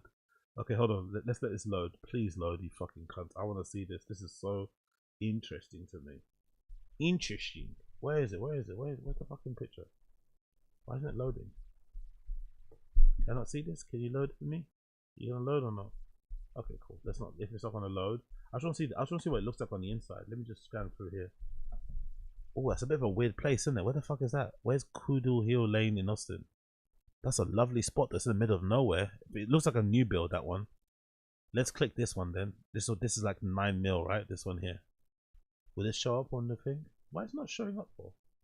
Let's refresh the screen. Maybe I'm fucking up. Okay, there you go. This is $1 million. This is $1 million. And it's got 5 bedroom, 4 baths. Shit. That is really good. That is really fucking good. Oh, what happened there? Let me go back. Yo, big up Eden, my favorite streamer, dog shit internet. Shout out. No, this is fiber optic. This is fiber optic. This is fiber optic, man. Don't be too heavy on my internet, man. Don't be too mean on my internet, please. Chill. My internet's fine. My internet's fine. Yeah, there's a bunch of places. This one is in Aspen Drive, Austin, Texas. 5 bedrooms, I think, as well. Shit, now we know why he's moving, brothers and sisters. My fellow brothers and sisters, now we know why this motherfucker's moving. It's not even because of fucking Rogan and the comedy mothership.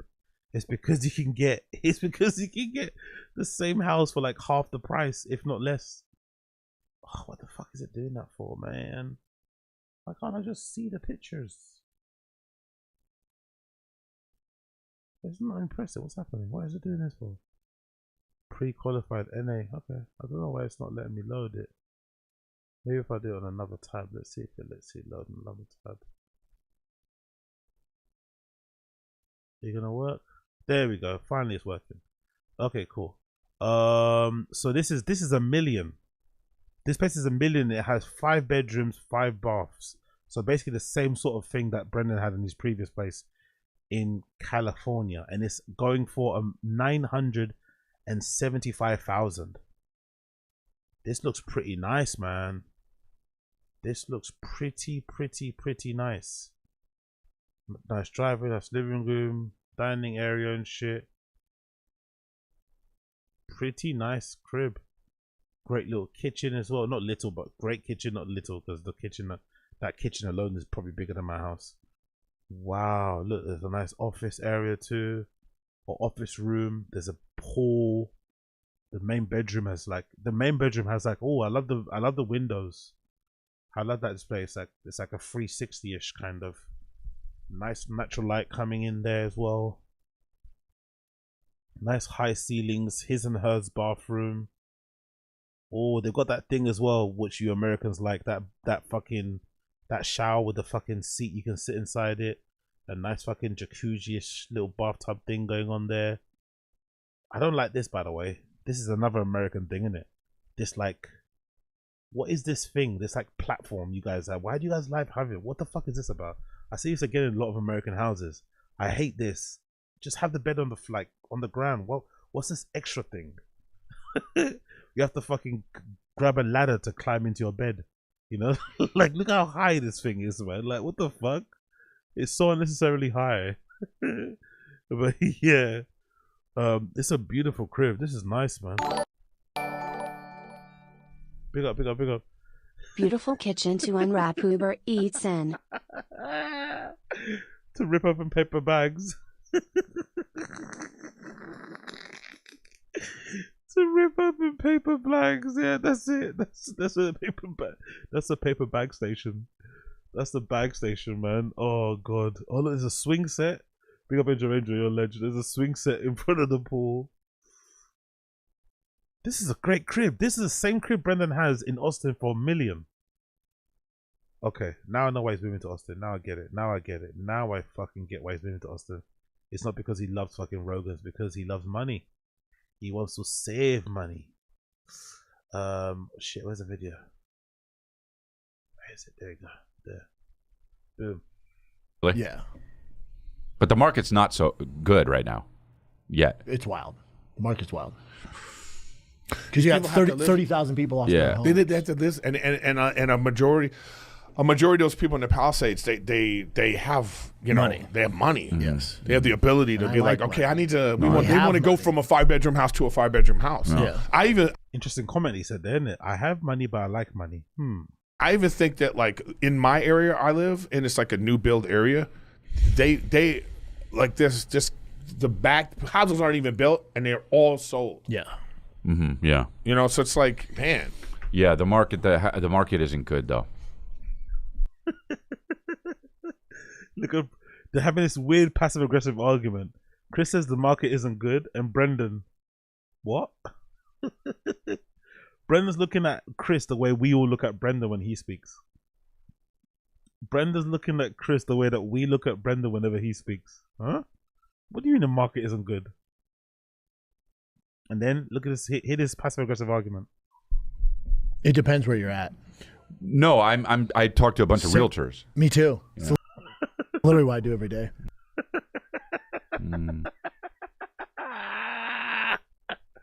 You also lie every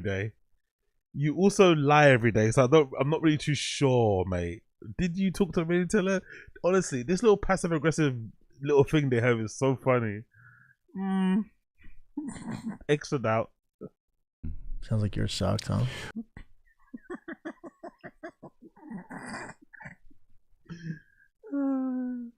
I think you guys got to fight this. Well, out. I don't believe that you do it all But day. it depends where you're at. Yeah. That's literally all I've been dealing with. Mhm. You guys got to Our arm house wrestle. is on the market Thursday. Oh, it's going on the market. Yeah. Got it. Oh, he got him there. Now he feels a bit dumb. My house is going on the market literally on Thursday. Chris. Okay. All right. Well, Prove me wrong. House Wrestle. is on the market Thursday. oh, it's going on the market. Yeah. Got it. Okay. All right. Yep. For once, he told the truth. Okay, wow. Fair play. You actually told the truth for once. Okay, maybe you do know more than I do. Well, really? we'll see when you sell it. Yeah, maybe it'll be right away. If it's right away, great. Again, you don't. You but both. Ooh, if it's right away, great. Look who's in the back, by the way. Look who's in the background. We're gonna come to her next. Right. Yeah. Yeah. But you haven't decided if you're going to do it or not yet, though? Move? We're for sure going to sell the house. My We shit. don't know if we're going to Texas for sure. Got it. So they're gonna sell the house and do what? Make the money and then not go to Texas? You think they're dumb enough to sell the house and then like buy another temporary house in LA before they move to Texas? Or rent, like why would you do that? They're likely to do that though, isn't it? Knowing Brendan, he's likely to do that. Sell that house to get more money because he can ask over the asking price for it, and then buy somewhere else to stay in there temporarily while they look for another place somewhere else. But I don't know why he's also lying about this. Oh, we might go somewhere. You're gonna go to Austin. Where else are you gonna go? Where else are you gonna go? You're not gonna go to fucking Arizona, are you? You're definitely gonna go Austin. So this weird like acting coy, like I don't know. I'm not too sure if I'm gonna go Austin. You know you're going Austin. Stop fucking kidding yourself, man. You're going fucking Austin. Oh, a mix of trends. Okay, so hey, look at that. You're both right. We're both right, pal. But for I know. us, it's the area. That's the big thing. Yeah, that's why it's a good time to sell. So what areas are good to sell? Talk to your agent, dude. Well,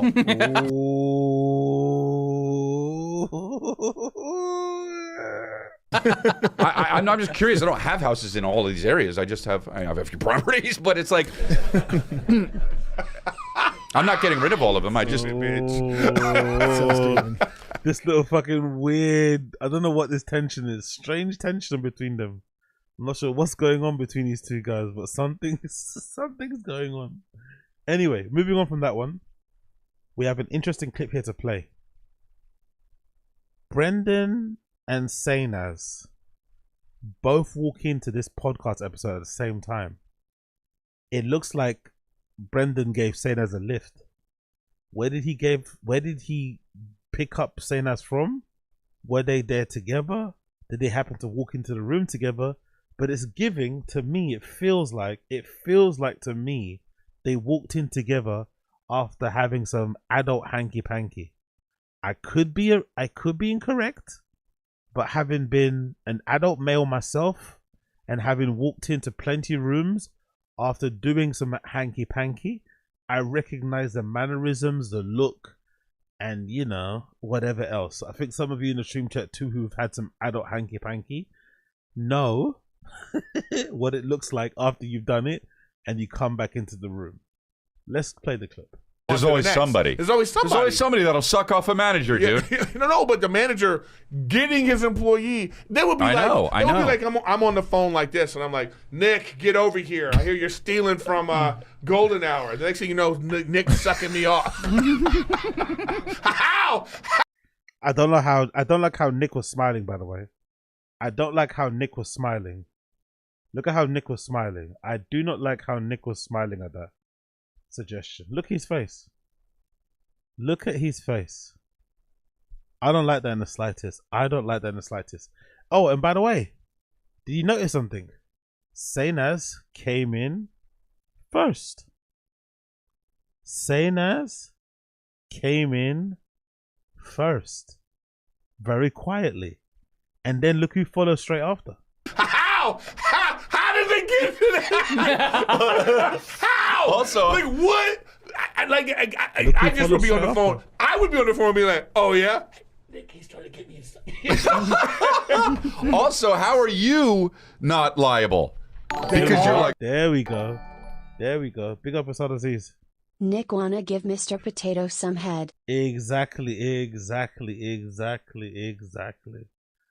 Look at this. Then A lot of them got arrested. Oh, really? Yes. Oh, wow. All I heard is Nick is sucking the boys.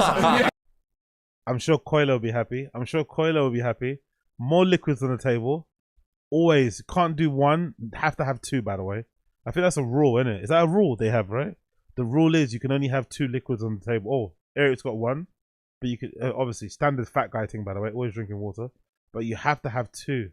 Have to have two vassals of fucking liquid on the table at all times.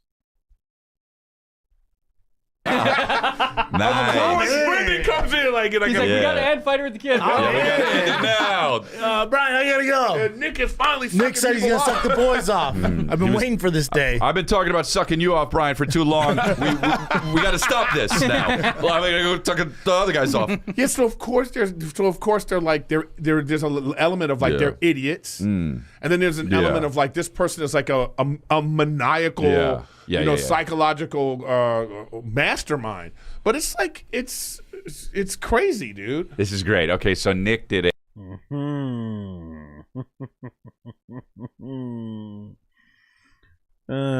don't know. I smell hanky panky. AI. Let's not use the lady's name. Well, we won't say it, but we'll read this. So the synopsis.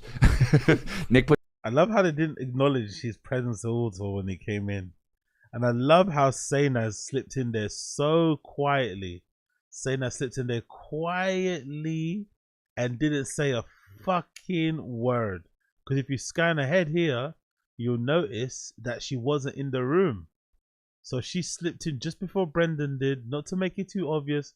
Let's not walk in together. And there she is. And she never made a sound, by the way. She was quiet the entire time. You know, Sainaz has got a loud mouth. You know, she likes to get involved. She didn't say a single thing the entire time they were sat there. She was very coy, very to herself. I wonder, maybe that was one of those conversations you have. You know, when like you break up with somebody, it's the last conversation before you leave. You know, the last conversation before you leave. So it seemed a bit dicey. It seemed a bit shaky, but they did walk in together, and they were trying to keep it cool. But I think BGL might have been right, man. I think big old BGL might have been right about this theory that Brendan might be engaging allegedly in some extramarital affairs with one of the employees. Just couldn't keep his hand out of the cookie jar. Allegedly. Who knows? Who knows? Who knows? Who knows? Next. Random one here. Eric Griffin admits that his wife tracks his phone. Again, Eric Griffin's another example, similar to Brendan, in that, you know, he's built like Semolina, pretty ugly dude.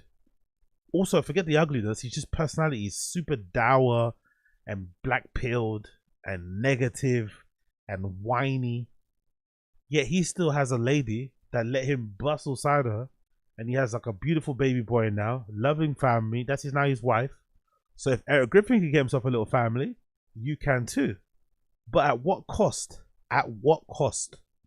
Yes, it is that. You just know your point of view, and I just know like all the same stuff. Like no matter what it is. Like so, the other day I was in Century City Mall. I had to do something there. Yeah. You know. Yeah. And then Rachel tracks me. Yeah. What? Rachel tracks you? Why is your wife tracking your phone? Why does your wife have your location at all times? What? One more time. Oh, I had to do something there. Yeah. You know? Yeah. And then Rachel tracks me. Yeah. So if Rachel's tracking him, if Eric Griffin's wife Rachel is tracking him, that leads me to believe that it was so bad. Eric's alleged cheating was so bad that the resolution they came to make sure that he didn't cheat again was for him to have his find my location on at all times. That was how they dealt with it. His cheating was so bad, the only way to deal with it was for her to have access to his phone so that she could track him at all times. So if Eric, this guy, this Semolina ass man, if he can cheat and have a wife, so can you. If he was laying it down so badly that his wife had to access his phone and track him to limit him, like to stop him just fucking too much, if he's like fucking so much, his wife had to say, please stop. Think of the family. Give me access to your phone, baby. Please keep the family together. She's fighting to keep him in the house. That goes to show that anything is possible. Anything is possible. But I like the ease at which he says that she tracks me. Now, I'm going to play the clip back again one more time. I want you to focus on Chris D'Elia's reaction. Because to me, this sounds weird. Your wife tracking you is fucking weird to me. In my opinion. It's weird. People can do it cool, but it's weird. Watch out for Chris D'Elia's reaction. No matter what it is, like, so the other day I was in Century City Mall. I had to do something there. Yeah. You know? Yeah. And then Rachel tracks me. Yeah. So I get this text. She's like, "Oh, I see you at Century City Mall. Mm-hmm. You know, you should take your ring to Tiffany's and get it cleaned." That's already funny, yeah. No, but I'm like, so you're just texting me stuff you want to do. So Eric laughs. Not once does he go, "Oh my God, your wife is tracking you. How fucking weird." So maybe both of these guys are getting tracked. Maybe both of these guys' spouses are tracking them, which is why it didn't fucking, shake him when he heard it. It didn't confuse him. It didn't surprise him. Because maybe Eric is also getting tracked. Sorry, maybe Chris is also getting tracked by Eric. They're the tracking boys. All of these former big time adulterers, right? These guys like all got caught with their hand in a cookie jar. They have now become like open to letting their wives track them everywhere so that they can resist the urge to cheat. Chris likely has a second phone anyway, I still think Chris is out here fucking lame pipe. But I think Eric's wife definitely neutered him, got access to his phone, and now, gives him tasks while he's out shopping. Additional tasks when she sees he's in an area of interest to her. But I think this laugh from Eric is confirmation that he too is a track husband. He too is a track husband. Continuing on. Oh yeah, big up Burt Reynolds. We know who isn't being tracked. Yeah, we know. We blood clot. We know who isn't being tracked. And we also know who's got Birkin bags, We know. We fucking know. Big up Burt Reynolds. Next clip we got here. We're going to talk about Eric and Chris on their marriage and family being an integral part of their act. By the way, the beginning of this episode, you felt like they really enjoyed listening and talking to each other. I felt like the show kind of fell off a cliff as soon as Brendan got there. The first 20 minutes are pretty decent. And as soon as Brendan gets there, the whole mood changes. And it's not as fun and loose anymore, which is kind of, wild. So let's go forward. Eric and Chris talking about how important their families are to their fucking material, man. And but the thing is, like, I talk now on stage. I'll say, listen, I know I'm gonna talk about marriage, and and you may think I'm trashing it. I'm just letting you know I love being married. Yeah. But it's just different. How is it different than anybody else's marriage? How is it that different? A lot of these comedians think everything's just special. Oh, my marriage is just different. as a comedian, getting married is just different. No one can understand it like a comedian. And I love that he made that warning or that kind of disclaimer. I guess other people feel the same way about Eric when he speaks about his marriage. Like, this sounds like you don't like your wife, you know? Because he leans a bit too much into that whole like, oh, she's my fucking ball and chain. It seems like he really doesn't enjoy hanging out with his wife, Rachel. It seems like she drives him up the wall. She drives him mental. It seems like everything that she does, the way she breathes, the way she walks, is just annoying to him. And he always talks about it on the pod. So I love he gives a disclaimer now, like, hey guys, I'm going to talk about my marriage, I'm going to talk about whatever, but please don't think I hate my wife. Please don't DM her and tell her I've been bad mouthing her on stage. It's just jokes. You know, it's different, and this is why. Right. These are all the different ways it's different. You know what I mean? Yeah. So it's like, that's the thing, and then you add the kid element to it, because this is the weird thing too. Is like, you know, before kids, you know, you might be having a disagreement, and you could be like, what are you talking about? Pay all the bills, right? Like, Right. Jesus Christ, man! God bless all the wives in the stand-up comedy community and industry. You get a lot out of it, but you also have to put up with a lot. Imagine you having like a household argument with a fucking fat comedian. Like, you know, because the responsibilities haven't been split equally, or because they, you know, they're being a fucking layabout, and then they hit you with, but I pay for everything. Surely that isn't the point, though. If you've done something wrong, I'm pointing it out. It's not really about what you pay for, it's about you correcting your behavior. But his comedians are so childish, so infantile, that I can definitely see this being a thing. But I pay all the bills, you know, and you think you're gonna win an argument like that? Crazy. Whatever you might say, you know, now it's they have this like massive trump card that trumps everything. Yeah, she's always just like, well, I'm taking care of the baby. You know what I mean? How big the bills are, but yeah, I two guys who are lucky to still be married complaining about their marriages. By the way, it's fucking crazy, isn't it? In usual societies, isn't it? Like normal societies, Chris with all his allegations would be a fucking, you know, a leper, a walking red flag. Everyone would want to run away from him. But in this modern age, you know, you got your kid, you got two kids actually, and a loving wife. And in Eric's case, you know, he looks the way he does, and he had somebody agree to let him lay on top of them, you know?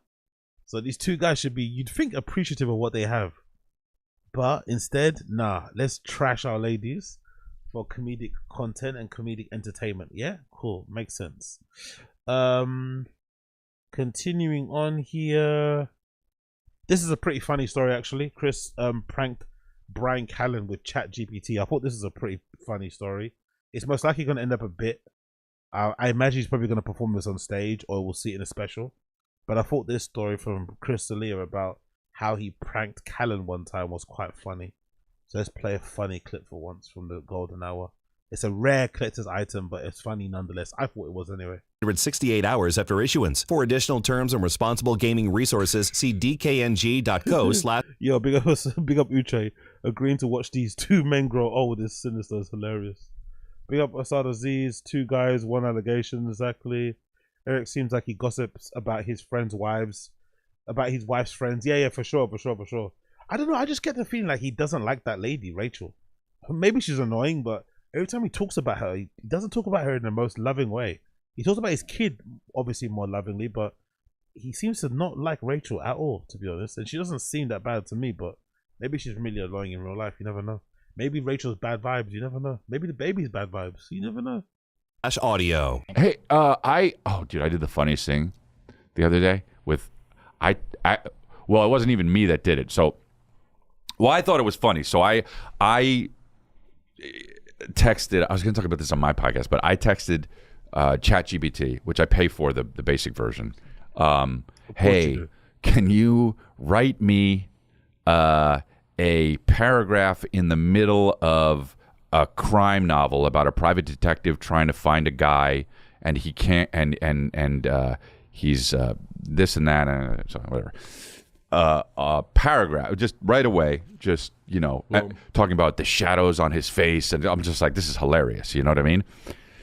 And so I copied it and sent it to Brian Callen, and then under that after that sent the text anyway, right? Like just like, and then the next morning I wake up because you know I did it late at night. Next morning I wake up, he says, "Holy shit! Did you read that? Did you write that? That's amazing." He's like, you know, okay, he knows.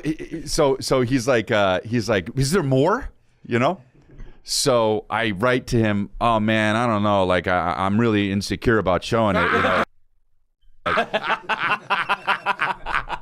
Like it's. Yo, big up Fish Called Wonder.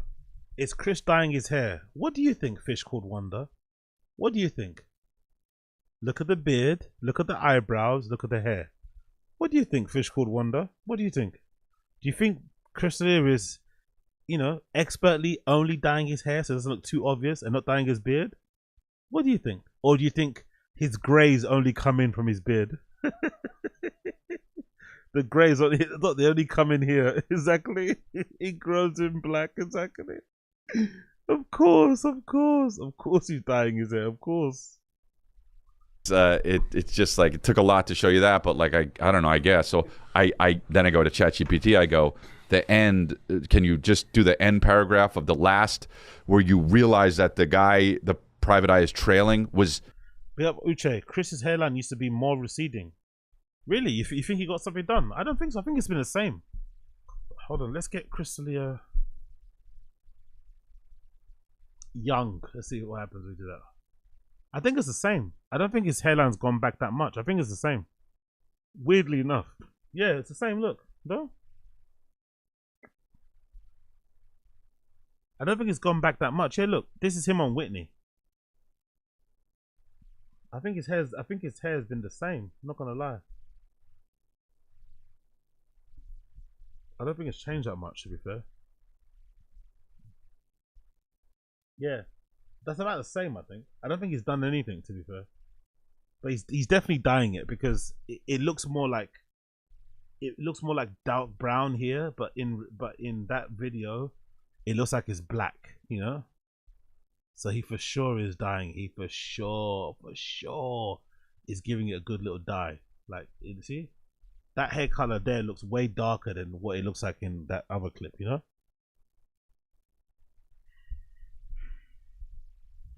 Man, white. Big up Josie. Big up Josie on stream chat. Man, white men, stop dyeing your hair jet black. Go with whatever is closest to your natural color.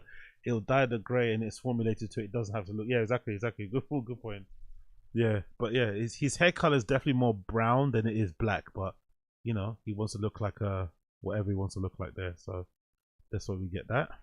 Was in his head and made up the whole time, and it was him that he. Okay, so it's like, and I just said in the corners. Okay, cool. You mean here? You think he has something done? You think he had like a? You think he had like a fucking you know, like a modest BBL or something? I forgot what the term is. Maybe he had one of those done. Maybe that's a procedure.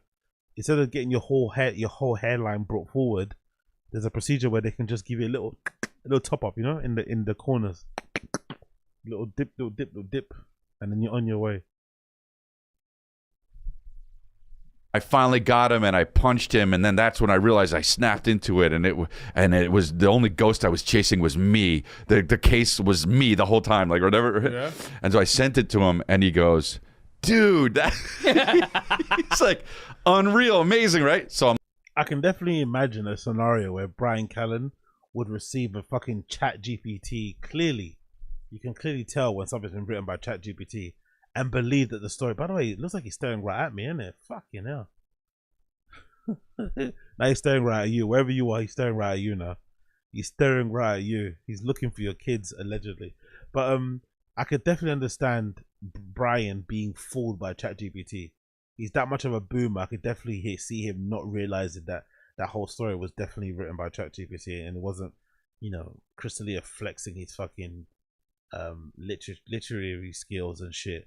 And being able to write, obviously not. I'm like, yeah, pretty cool, huh? And he was like, nah, man, I was gonna I was thinking about writing a crime novel. Obviously, being Callan and shit, but like I was gonna write a crime novel, and now yours is so good. Fuck that. I'm gonna give up. I'm like, no, don't give up. And he's like, no, forget it. I suck, dude. I'll never get published. I was like, no, dude, don't even worry about it. And then I used AI. I said, make a cover to a crime novel, and I said, this is my book cover. I'll send it to you. But I called it, Hillary said the crazy detective, and it's got a detective with a fucking, anyway. So I was like, missed opportunity to call it the creepy detective. Did you write one? And he was like, yeah. And I said, well, send me yours. Bro, he sent me his, and he just wrote it. It was so badly written, and he voice texted it, I'm sure. It was so ridiculous, and it was so funny because it's like he's 60, you know? He's just like, oh, I'll do it. Like, you can just get it in 1 second, you know? I love how they take the piss out of Brian being 60. He's not really, but I love how they mock his age the same way we do on stream and stuff, in the same way the homeless cats do. I love that, you know, because he literally is the oldest person in that group, I think, if I'm not mistaken. And, you know, he's also the most immature and also the most useless. Interesting. Oh, wait, how did he have a full book? What? Like what he sent you, was it? Oh, by the way, this episode I felt like was the most involvement I've ever seen from Nick. I get the feeling Nick really wants to be a comedian. Big up into Ranger. The grapey detective, more like, am I right? Hi-oh.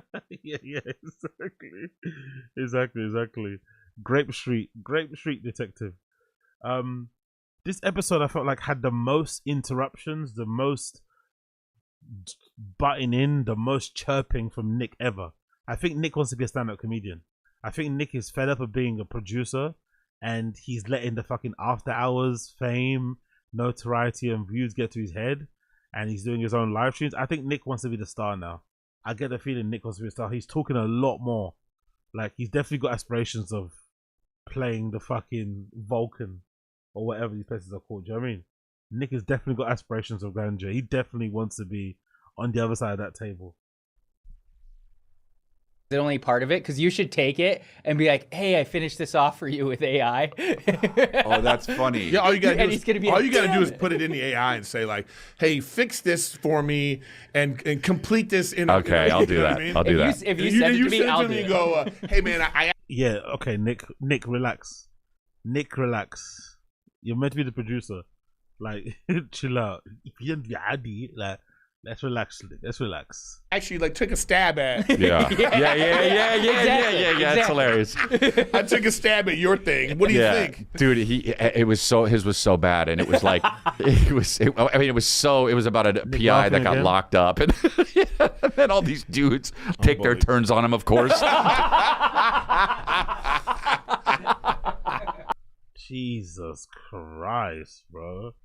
Nick is trying to replicate like Nadav at your mum's house. Laugh track shit. Nick wants that A mic. Nick wants to be on the other side of that table. He wants to have dates. He wants to fucking sell out theaters, right? He wants to perform at the mothership.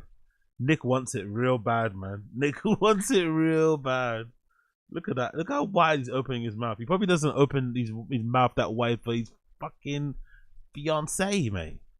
Jesus Christ. I mean, it's just very Callan. It's a little Shawshanky. I wrote to him, I was like, Callan, this is like, it's less of a crime novel and more of a... erotica. Yeah. Gay erotica. Anyway, that was a funny story. I thought that was somewhat funny. What else was I going to say about here? We said the passive aggressive thing, we called it already.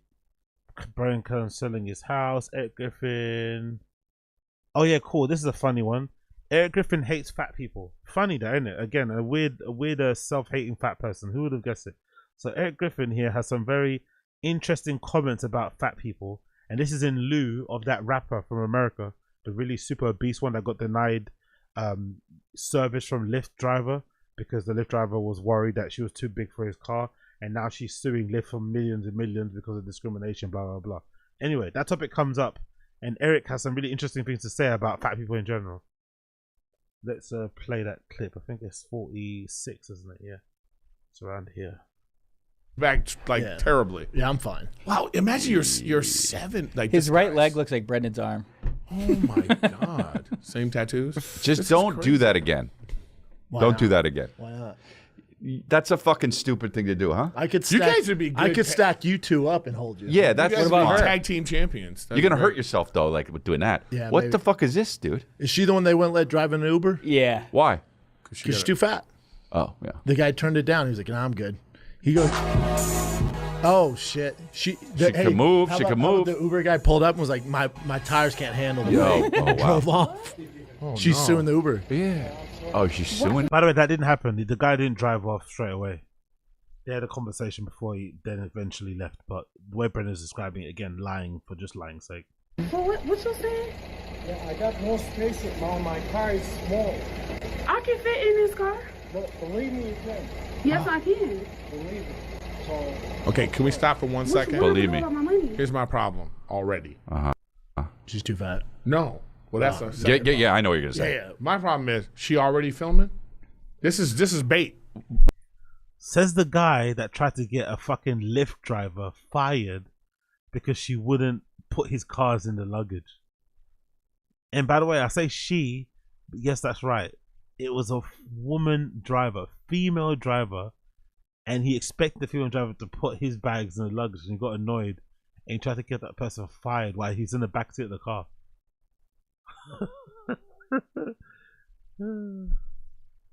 Also, she's a big fat chick. This ain't the and first she's time it waiting- happened. Yeah, she's waiting like, oh, here we go. Also, Oh, I can't fit. He's Also- like, "It'd be tough." get Uber XL. She did. She did. She ordered Uber XL sedan and was still too fat. No. He's talking about the Uber SUV. Yeah. But you can't pick. XL means yeah. an No, he's right. four-door He's car. right. Yeah. She ordered XL. He's right. Someone that drives so much, why does he know so much about Ubers and which ones to order and what size? Has he been transporting some baddies to fucking Casa El Schaub? He pulled up like, not happening. My tires can't support this weight. And then this poor guy's going to lose Sorry, his you job. should have ordered Uber Black. She said, I can't think of how to do the joke. You got it. Sorry. Sit on it for a Caught while. himself mid-racism.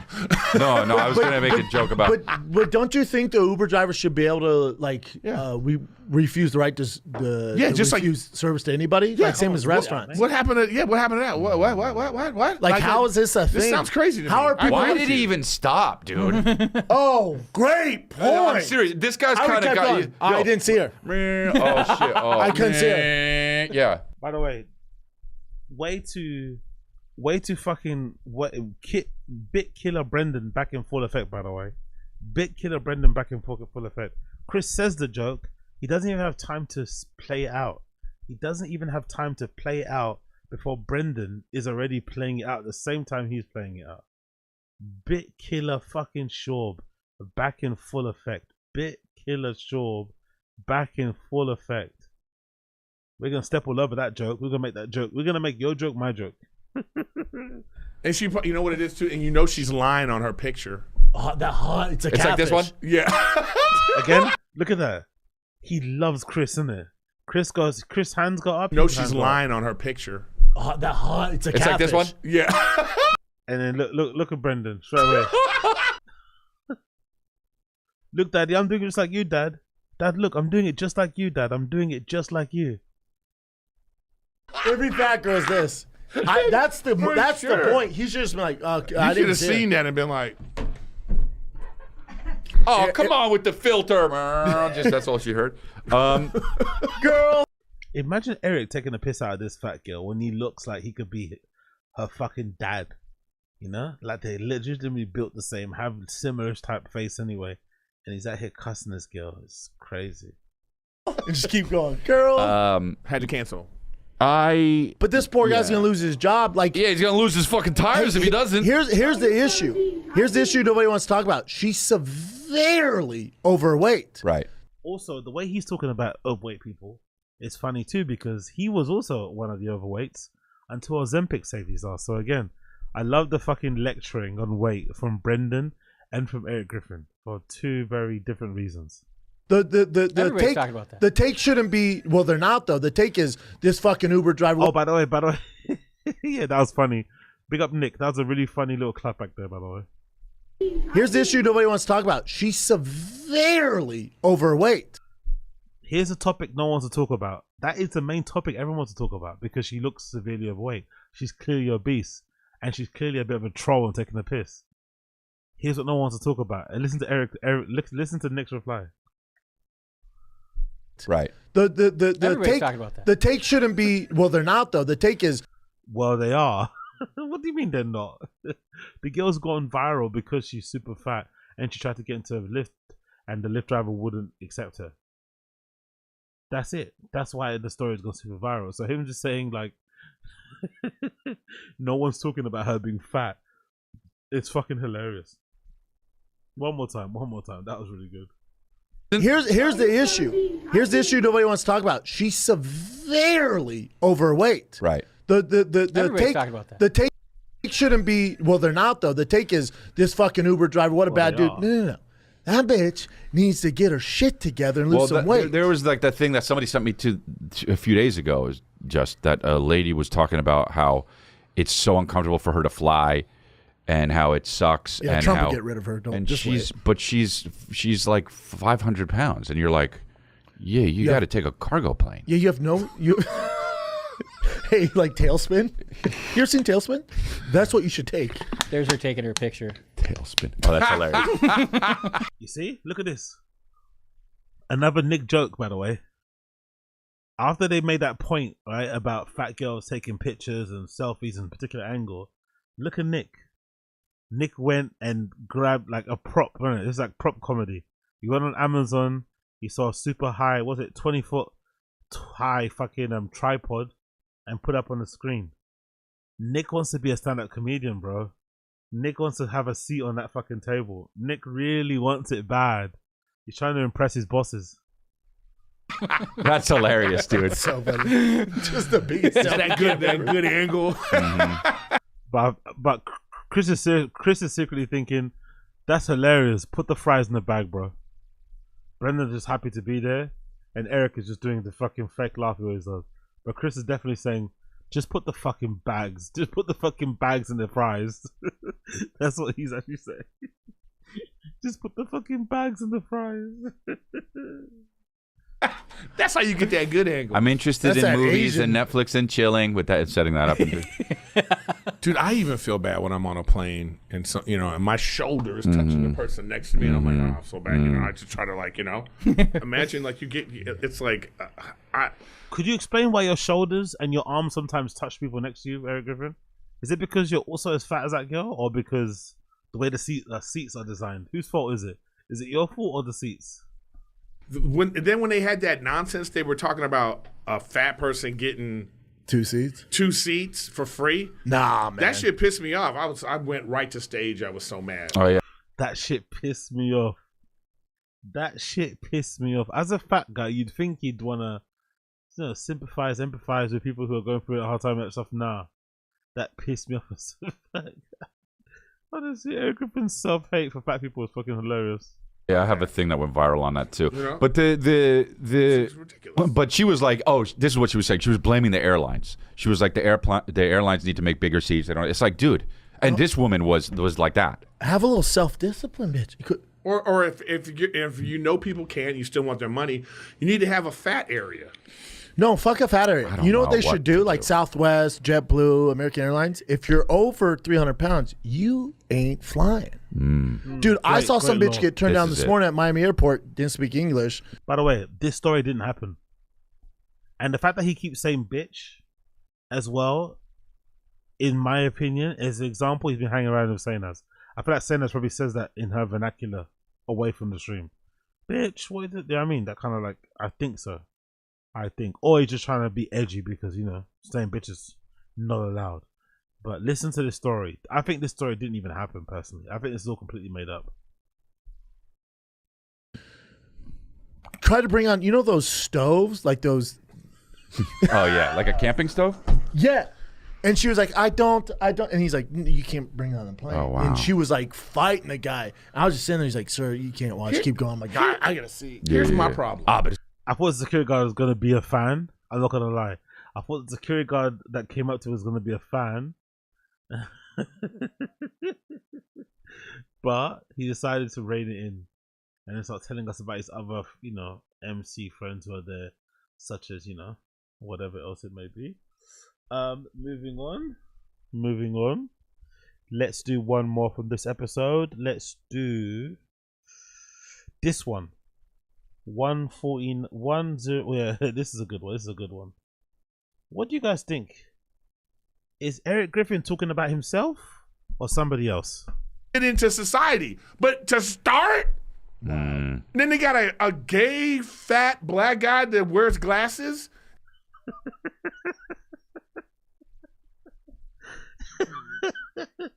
One more time. Into these people later to fit into society, but to start, then they got a gay, fat black guy that wears glasses.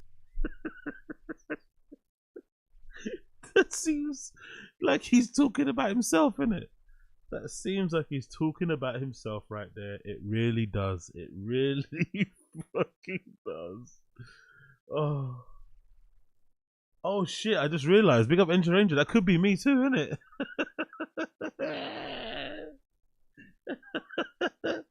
Holy shit. I was trying to fucking get at Eric Griffin, but then it all came back around to me. Like a fucking boomerang. I hit myself in the face with my yo-yo. Remember back in the day when you're playing on a yo-yo and you try to do tricks and you hit yourself in the face? Yeah, that's what I did there. Fucking hell. NJ Ranger with the fucking slap in the face. Big up my disease. In Eric's dreams, he's a house slave. yeah, exactly. 100%. He's like, well, I think Samuel L. Jackson's character in Django Unchained was misunderstood.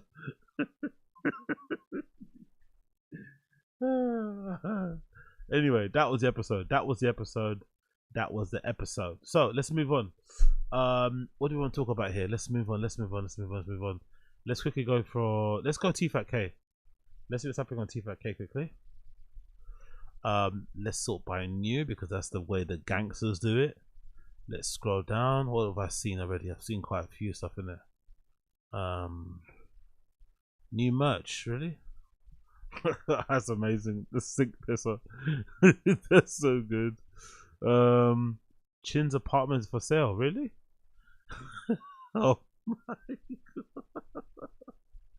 god.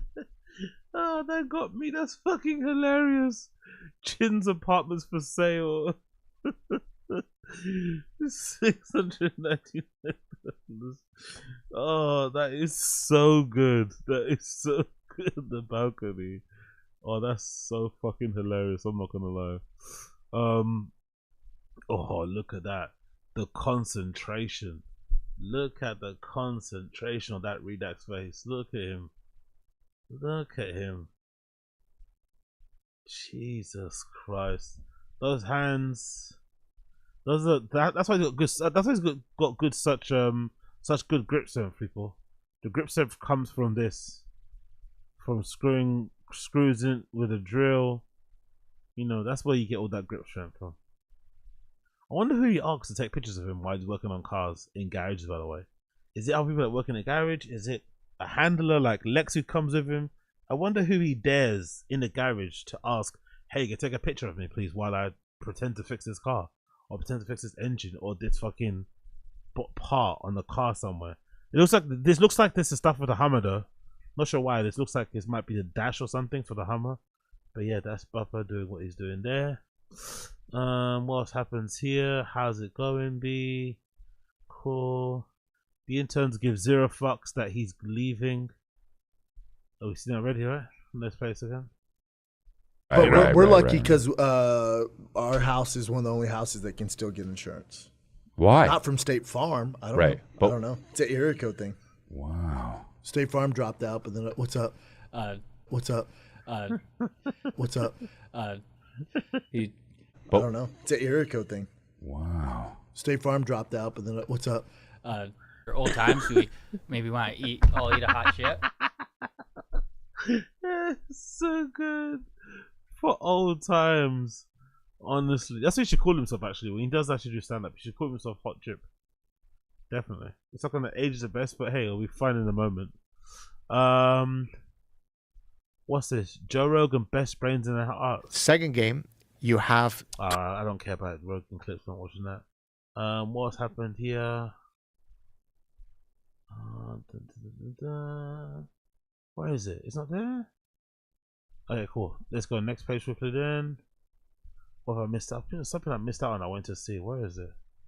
On the tranquil shores of Argentina. To look at this picture. The UFC presents Fishing with Hitler that features Bryce. Fucking what's his name? That guy that had some nice things to say about the old Adolf. Very, very strange. RIP Tank 2, you know? Yeah. Damn, bro. That fucking scream children, you know? But hey, what do I know? Absolutely nada. What else we got here?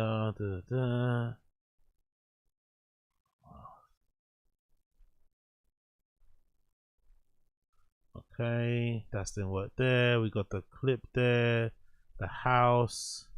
We did all that shit. Okay, let's go back. Maybe see some Antonio Brown clips or something from the pod. Papa might get his blue collar gearhead card pulled for entertaining this clown shoes nonsense. Cool. Can I ask a quick question? Yeah. So there's this little tiny ring on your wedding finger. Oh yeah. Look at that ring. Can we just can you have something to tell us? Yo, I've been cheated on so much I had to marry myself. I was gonna say married to the game. You know, people Don't even come around my wife with that fucking ring. That's gonna make me look bad. Really Look at that nice. ring. No, listen. It's a big ass ring. Yep. I'm just saying, I love myself so much. I put a carrot on my own finger. Put a ring on it, dog. Bro, you know what? Put a ring on I it. ain't gonna lie, I get to the point where I don't want no fucks. And I fuck myself, so I don't want to ban the With that ring on. You're doing great. All right, Brendan, man, that belongs to you. You're doing great. It's fucking hilarious. Let's go down. Imagine trying to cancel Dalia. Host headline cancel. The Golden Hour podcast. It's hilarious, by the way. Host headline cancel. It's fucking hilarious. What else we got here? Papa loves documentaries until AB doesn't. This one's interesting. There's gonna be a new OJ doc. What else can we learn that we haven't learned before? It's been done to death. Fuck these white bitches.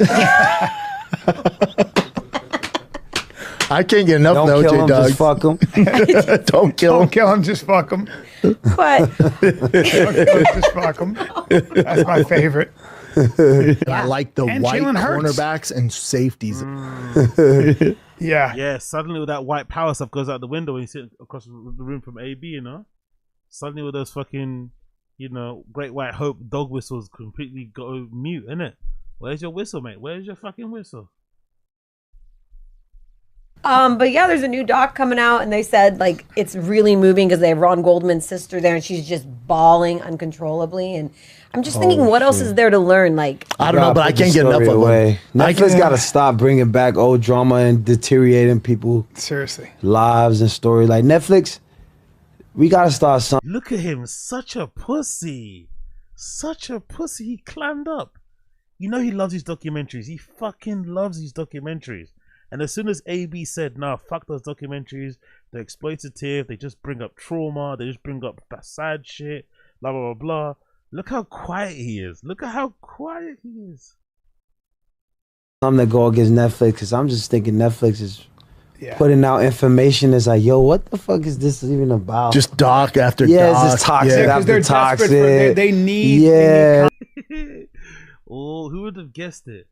A guy that has one of the most toxic subreddits in the world is also toxic himself because he loves to watch toxic things. Who would have guessed it? Toxic begets toxic. Who would have fucking guessed it? It's like we need Vince to, McMahon, dark It's side. turning into YouTube, man. You see the worst it's shows. just no substance. Just like, yo, who? Oh, Brian Callen complaining about YouTube because he's got a couple of documentaries out there and the YouTube streets are a little bit dicey. It's turning into YouTube. Bro, you make your money from fucking YouTube, you fucking dimwit. Boomer, cunt. Whoever legacy we could tarnish next. Right. I'm passing the phone to a person who would take the biggest poo of anyone I have ever met. I'm passing the phone to someone that would have gotten their asses kicked by Brock Lesnar. I'm passing this phone to the person who gets way more booed than anybody else on the Reign team. Not even close. I'm passing this phone to the person who gets way more booed than anybody else on the Reign team. Not even close. I'm passing this phone to the person who gets way more booed than anybody else on the Reign team. Not even close. Whoever made this is hilarious. Whoever made this is fucking hilarious.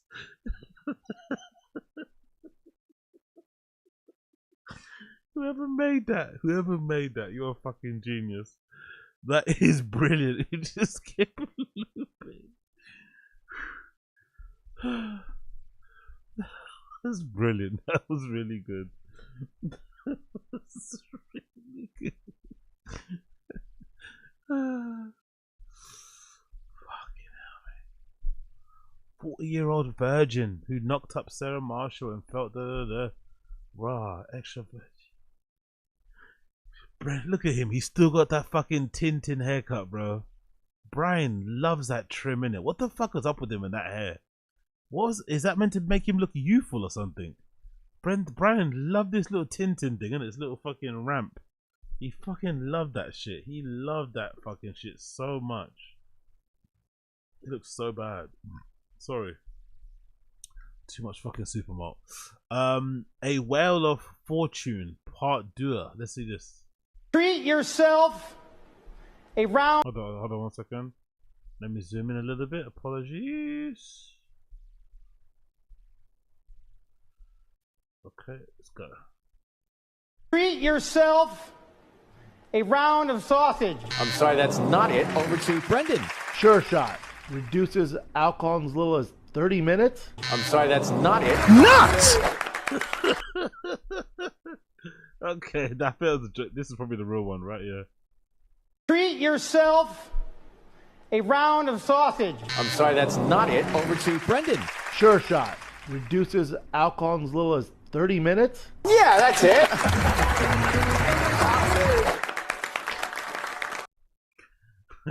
I'm not sure if they're trolling him or if he's trying to troll himself with the spelling thing, but yeah, fair play. Sure shot. Yeah, cool. Works.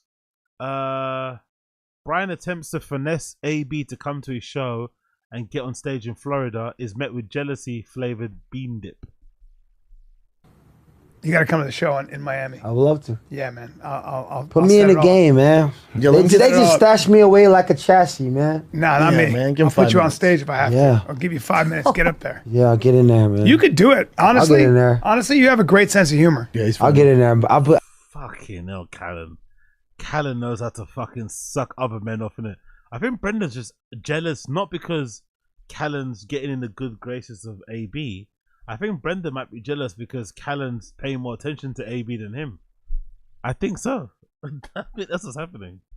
I bring some good shit to You the could table. be. You're funny, bro. Is that it, Chin? I bring some good shit to the You're table. funny. I'm telling you. I'm telling you. I'm not saying. Is that it, Chin? Midway from Brian trying to riz up AB, Brendan's like, is that it? Wrap it up. Saying that. AB, you're up for the Hall of Fame 2027? Yeah, me and Big Ben. First ballot Hall of Famers. First ballot. That's First ballot. amazing, Come on, right? dog. First ballot. That's a blessing, yeah. Yeah. Look at me, change the subject quick, innit? He didn't like all that attention AB was giving to fucking Brian. He changed that subject quickly, got in there. Hey, by the way, let me give you some football talk, right? I know football. We're the same. We play football. Funny. What else we got in here? Oh, we done the same ass thing, right? Walks in 30 minutes late. Yep, we seen that. Yep, we seen that. We seen that. We seen that. There we go. She wasn't there at one point. Then Brendan walks in. Then she walks in. Looking very sheepish. Looking very sheepish. The kind of look that someone does when they've done the deed, but they've also been able to have some time to do their hair, reapply some makeup, put some bit of lipstick on so they don't look too crazy. But you can tell something happened. You can tell. I'm sure these guys know. I'm sure all three of these guys have a feeling or have seen stuff, an inkling that Sarah's getting some special treatment. Because why else is she there anyway? They don't film, if I'm not mistaken, they don't film TFATK on the same day. They film TFATK usually on the Tuesdays. Is it Tuesdays? Or is it Monday? But whatever the day is, they don't film the gold now on the same day. So she shouldn't be there anyway. So why is she there?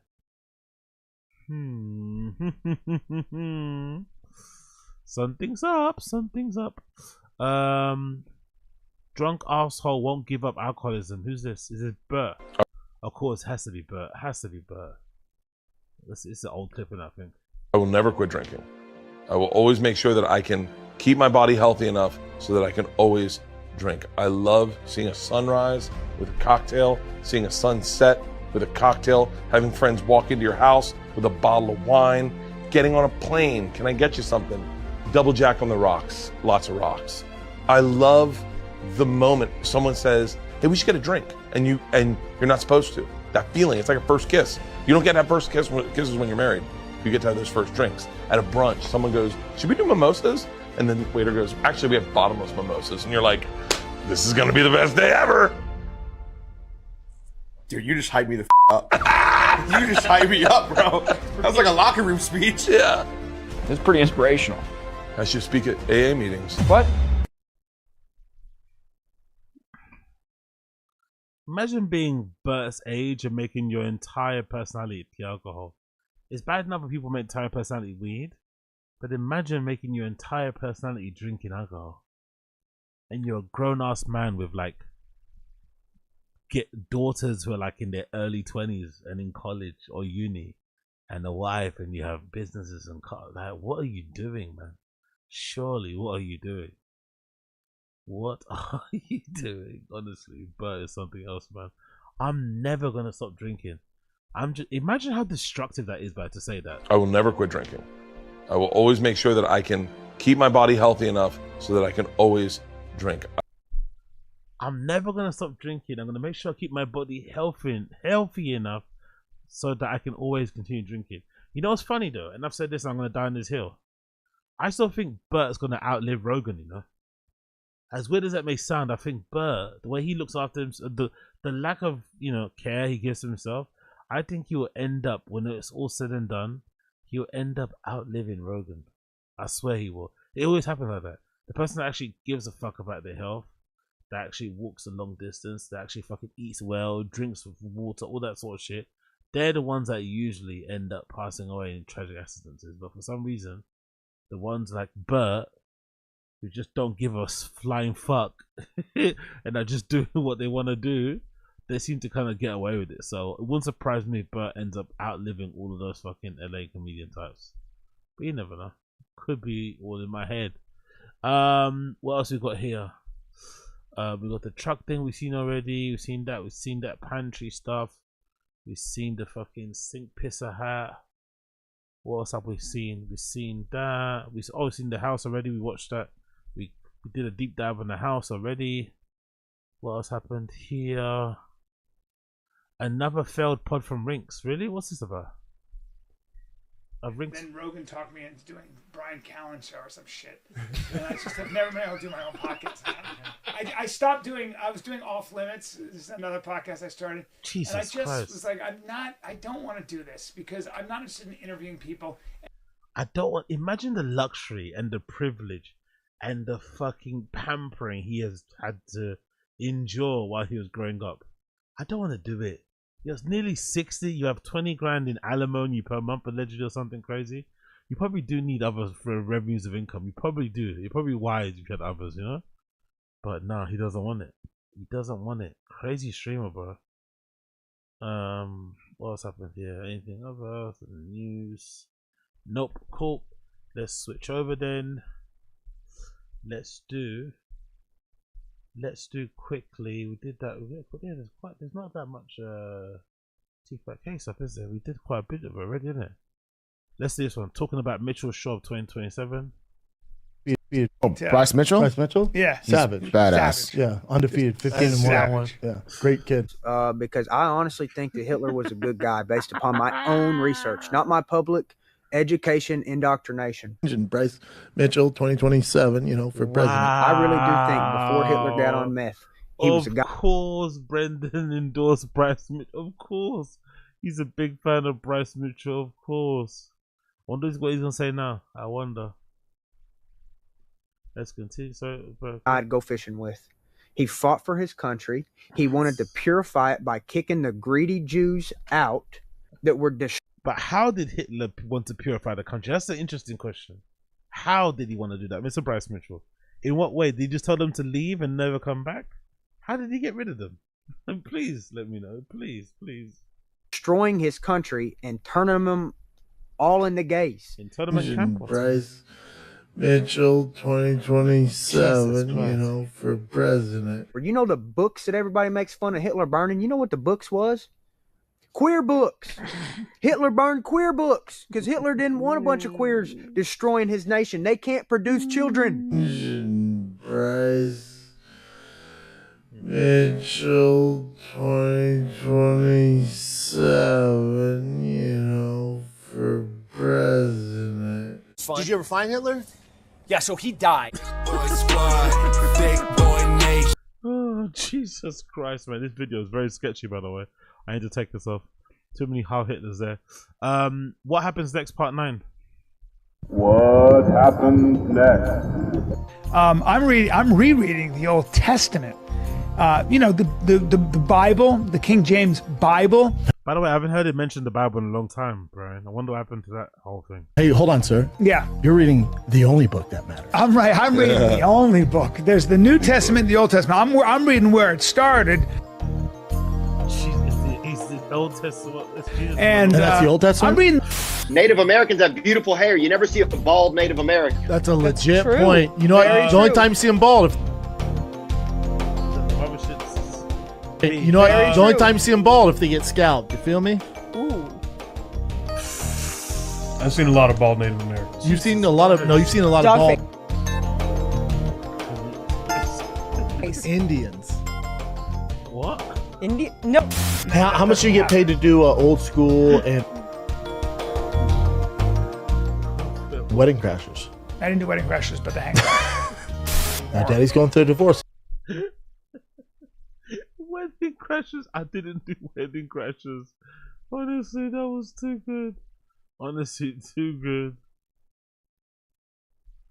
Oh.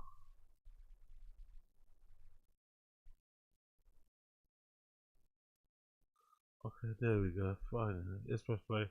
Do old school and Wedding Crashers. I didn't do Wedding Crashers, but the hangout. Now Daddy's going through a divorce, so let's not put it out there. Oh no, we don't want them to come sniffing. When you're in California, that's all put out there anyway. Oh really? Yeah, but I don't care. I gave. Yeah. Take it. Keep it. It's my kids. Keep my ex. it. Mother, fucking my take kids. it. That's fire. Fist bump. Interest. More important than I am. Take it. I'm in it. Why you do that? We didn't even. Of course. Can't let anybody have fun or have a good time. Let's see what else. I think that's it. Oh yeah, this one as well. Yeah, we played this already, right? Theo, yeah. Theo's appearing on the fight campaign they're gonna be doing next week, I think. Yeah, he's fine. He's such a character, man. You ever seen him on stage? Nah, I never said his comedy. I gotta check it out. I'm coming. I'm doing stand up in Miami in February. So I'll let you know. Yeah, bro. You sick of talking yet? Making the rounds? Yeah, it's Breaking Some Bread podcast. Cool people. Yeah. Nice. Yeah, you're hitting the good ones though, man. You got, I don't know if you got the same marketing team as Trump, but you're hitting all the big dogs. We gotta get you on Rogan, man. That's what I'm saying. That's the next one. That's our best friend. Yeah, that's our guy. We're going to do it. Bappa downsizing just shows how far his star fell. 100%, 100 million, trillion, quadruple percent. Even if they're offering good money in their property, if your life wasn't all smoke and mirrors, you'd have probably stayed in it too, just because some other bits reinforced. I think that stuff looks way better, to be honest, in the corner of the room. So what can you do? February 8th. Next week we leave next week. That's right. Yeah, I just got he just hit me up for Theo flights do it yesterday. with us? Theo's doing it. He is? Yeah, you, me, Theo. Ooh, it's going to be good. It's the four of us, and we just get wild. We get wild. When is that one? We watch Next the fights, Saturday. and we just This Saturday? Next Saturday. Next Saturday. Where at? February 8th. At Rogan's in Austin. In Austin. Austin. We're thinking about moving there. That's a good spot, right? Real quiet, calm, peaceful spot, right? You can get what you can get for a house there compared to what It'd you be can dope to here. get AB on the companion. Hell yeah. I'm gonna have to come with you guys. Bro. Yeah. How great would that be? Gil. Look how they're looking and conniving as if they have any sway on what Rogan picks as guests. I fucking love it, by the way. Anyway, that was that clip. And then I think let's do a couple more before. Oh, it's 5:30. Jesus. Let's do a couple more. Actually, there's a Yuri update, right? Quick Yuri update before I leave you guys. Yuri decided Yuri's running a fucking, is it a scam? He's doing some sort of lawsuit against Adam22 for like harassment and whatever else it is. It seems a bit frivolous, but he's got counsel, so I'm assuming his lawyers have told him he's got a case. And yeah, it just got filed the other day, a court case containing Yuri's name and Riley's name. Anyway, what happened was this. I put the thing in the what you call it, in the cupboard. I don't know what the fuck I'm saying. Sorry. Jesus Christ, I'm fucking knackered. As you can tell, I'm rambling. Anyway, Yuri and Riley are suing Adam22 for no jumper. But Yuri has also fallen out with his other co-host of this podcast he does called Reconnected. He's fallen out with these guys. They had an argument on air that resulted in House Phone telling him all he does on stream is get drunk and shout at his bitch, which is true. Bit brutal, but true. Since then, I don't think Yuri has spoken to the guys on Reconnected. Anyway, Reconnected guys were having a chat about Yuri's lawsuit with Adam22, and they decided to give Yuri a phone call during the pod to ask him his opinion or what the lowdown on the court case, not knowing all the baggage that they have. I think Blasey didn't know the baggage, I think he was oblivious, but Yuri doesn't like them. Anyway, Yuri picked up the phone and it didn't go as they expected it to go. Or it did go as expected to go, it just didn't go how they wanted it to go. I think his lawyer would. I think his lawyer. Hold on. I think his lawyer would very much disagree with that. But for the pod, everything not about just the pod. Put him on the phone. He's not gonna answer, gang. He knows he lied. Put him on the phone with Yuri. No, don't. For the pod. He's not gonna answer, bro. For the pod. You can't answer. Come on. It's Yuri. You know him. Yeah, I know he's not gonna answer. You know him. Let me see. Call him with a new number. He'll pick up. Nah. You're on that Doxico vibe. They say he's not suing just a police report. No, he's definitely suing them. Nigga, he's not gonna answer. You ain't no gangbanger. Like, he ain't gonna be like, nah, like, I gotta keep it in the streets. I mean, you gotta think about it. It's a legal case, bro. He got no. He's not gonna answer. He's calm. He does not want to talk about anything. Here we go. Listen to this. Hey, Yuri.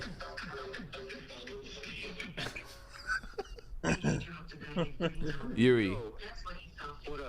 So we're on this Reconnector right now. We're on live right now, okay? Listen. What do you have to say about the lawsuit? Nothing. Stupid, bro. There we go. Hey, we told him that you didn't want to talk about it, gang. We don't know why he called you. There you go. We already knew you didn't want to talk about it. I don't know why this nigga called you, bro. Just to confirm he's a real nigga. For more content, For more content? All right, here we go again. All right, I'm off the phone with you, Yuri. Love you, bro. Take care. Oh, my God. Yuri said, you're using me for more content. What? Immediately became a victim. They're just asking him about his lawsuit with Adam22. Don't get me wrong, it's a little bit, exploitative to do it while they're currently in beef, but to say they're using it for content is crazy. Yuri loves being a victim.